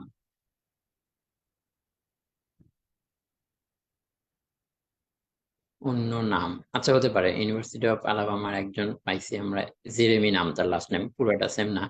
তার একটা প্রজেক্টের এটা টাইটেল, হ্যাঁ, আলঝেইমার ডিজিজ থেরাপিউটিক্স নিয়ে কাজ করে। এটা নিয়ে আমরা একটু ভিতরে যাব, বাই দিস টাইম আমরা অন্য কিছু একটু লেখার চেষ্টা করব। সরি, ইকোনমিক্স এখানে থাকবে না, কারণ এটা হেলথ রিলেটেড। নিপা ভাইরাসের নাম আমরা জানি, খেজুরের রস খেয়ে মানুষ মারা যায়। এখানে একটা প্রজেক্টের নাম, কোন ইউনিভার্সিটির প্রফেসর এটা ডিল করে এবং সেই প্রফেসরের নাম কে। এই প্রফেসর নিপা ভাইরাস গবেষণায় ওয়ার্ল্ডের মধ্যে সবচেয়ে বিখ্যাত। সো এটা হচ্ছে নিপা ভাইরাসের। ওকে, আমরা নিচে যাব, এখানে ডিটেলসে গেলে এই প্রফেসরের নাম, তার প্রজেক্টের ডিটেলস, কত সালে শুরু হয়েছে, 2018 সালে, 20 সালে এই প্রজেক্ট এন্ড হয়েছে, 2 বছর। টোটাল ফান্ডিং কত ছিল, এইখানে যখন আপনি স্টার্ট ডেট এবং ক্লোজ ডেটটা সেম দেখবেন, মানে আপনার রেঞ্জের মধ্যে আছে, তখন আপনি ধরে নেবেন যে তার এই প্রজেক্টটা রানিং আছে। অনেক সময় আপনি প্রফেসরের নাম দিয়ে এখানে সার্চ করতে পারেন, তবে এটা তো এনআইএইচ অর্থাৎ হেলথ রিলেটেড যদি হয় তখনই আপনি এখানে পাবেন। এটা চলছে 17 থেকে 22, কিন্তু অন্য রিলেটেড যারা, যেমন এগ্রিকালচার বা ভেটেনারি কিছু আরো প্রজেক্ট আছে ইউএস ডিপার্টমেন্ট অফ এগ্রিকালচার থেকে অফার করা, তাদেরও এখানে খুঁজতে পারেন। তবে শুধু না, তাদের ইউএস ডিপার্টমেন্ট অফ এগ্রিকালচার আলাদা ওয়েবসাইটে হয়তো খুঁজতে পারবেন। তো এগুলো হচ্ছে এক্সট্রিম লেভেলের ইনভেস্টিগেশন, এটা আমাদের গ্রাজুয়েট অ্যাডমিশনের জন্য এত বেশি প্রয়োজন নাই, হ্যাঁ। কারণ এখান থেকে খুঁজে বের করা অত সহজ নয়, কারণ এটা হচ্ছে টপ র্যাঙ্কড ফান্ডার। কাজে এই ফান্ডিং আসলে সব প্রফেসর পায় না, এই ধরনের ল্যাব অত বেশি জরুরি না। আর আপনি অন্য ফিল্ডের হলে তো সেটা এখানে পাবেনই না। তবে আপনার ফিল্ডের হয়তো বা স্পেসিফিক এরকম কিছু থাকতে পারে, স্টিল নাও এটা দরকার নেই। যাদের ওয়েবসাইট আছে বা ইউনিভার্সিটির ওয়েবসাইটে লেখা আছে, দ্যাটস ফাইন। আরেকটা জিনিস, প্রফেসর স্টুডেন্ট নিচ্ছে কিনা এটা কিভাবে জানবো? আমরা দেখলাম রকেট ল্যাবে মনে হয় লেখা আছে আপনি স্টুডেন্ট হলে আহ, আপনি এইভাবে আমার সাথে কন্ট্যাক্ট করেন। এছাড়াও কিছু কিছু ল্যাবের ওয়েবসাইটে বড় করে লেখাই থাকবে যে আমি স্টুডেন্ট খুঁজতেছি, আমি এই নিয়ে কাজ করব, আপনারা এইটাতে ই করেন, অ্যাপ্লাই করেন অথবা এই ডকুমেন্ট পাঠান, এরকম হয়। তো এটা আমি দেখাতে পাচ্ছি না, সময় খুব বেশি নাই, কিন্তু এটা আপনারা লেখা পাবেন, হ্যাঁ, লেখা পাবেন। সুতরাং এটা খুঁজতে খুঁজতেই শিখে যাবেন। জাস্ট আমি একজন প্রফেসরের ল্যাবে যাচ্ছি, এই যে এটা বেকারের ল্যাব। আপনি এখানে জয়েন ট্যাবের আন্ডারে 100 অপরচুনিটিস লেখা আছে। There are no 100 opportunities in this lab at this time. তার মানে তার ওয়েবসাইটের সিস্টেমই এই, তার অপরচুনিটি থাকলে এখানে লিখে রাখবে, না থাকলে লিখে রাখবে না, লিখে রাখবে না। এই যে গ্রাজুয়েট স্টুডেন্ট নেবে কিনা লেখা আছে, we are not accepting new student in 2023 application cycle to start fall 2024। তার মানে হচ্ছে ফলের 24, আই মিন নেক্সট ইয়ার ফল আপনারা এখন যেটার জন্য ট্রাই করবেন, এই 24-এর ফল থেকে নতুন স্টুডেন্ট সে নেবে না। So leave that. আর যদি নিত তাহলে এখানে লেখা থাকতো যে হ্যাঁ, আই উইল রিক্রুট। এভাবে বোঝা যায়। তবে এটা যদি কেউ লিখে না রাখে তাহলে তো আপনি কিছু করার নাই। বরং এটা লেখা থাকলে খারাপ, কারণ আমি জানলাম, আপনি জানলেন, সবাই জানে যে তারা স্টুডেন্ট নেবে, তো এখানে কম্পিটিশন বেশি হবে। বেসিক্যালি এই প্রফেসরের এখানে লেখা ছিল যে সে হাইলি স্টুডেন্ট খুঁজতেছে, এবং আমি লিখেছিলাম। উনি একটা বিশাল একটা লম্বা লিস্ট আমাকে দিয়েছিল, আহ, যেটা কমপ্লিট করতে হবে, তারপরে সে ইভালুয়েট করে আমাকে জানাবে যে আমাকে সে নিতে চায় কিনা। তো অনেক অ্যাপ্লিকেশন পড়েছিল, আর আমাকে রিপ্লাই করছিল যে না, সে মনে করছে যে আমার চেয়ে বেস্ট, মানে বেটার স্টুডেন্ট সে পাইছে। তো এটা অনেক প্রফেসর রিপ্লাই দেয়। তো এটা থাকা না থাকা doesn't matter.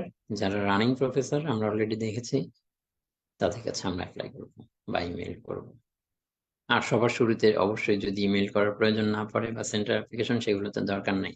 R professor manage আমরা করে ফেলতে না পারলে আপনাকে অ্যাপ্লাই তো করতেই হবে, তখন আপনি সেন্ট্রাল গুলোতেই অ্যাপ্লাই করে যাবেন। যে ক্রাইটেরিয়া গুলো সকালে এবং আজকে বলেছি, এগুলোর উপর ভিত্তি করে আশা করা যায় you can find out a solution, যে which university you have to apply. তো এইভাবে সবাই চেষ্টা করবেন, আশা করছি কিছু একটা সমাধান পেয়ে যাবেন।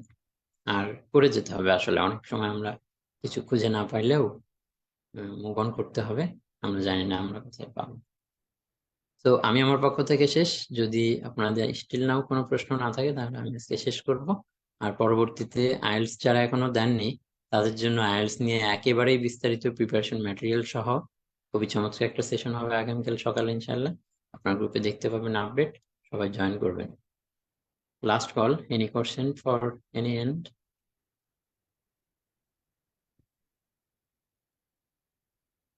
ওকে, নাই। ধন্যবাদ সবাইকে, আবারও দেখাবো ইনশাল্লাহ কোথাও। এনজয় করেন আর চেষ্টা করে থাকেন। আল্লাহ হাফেজ।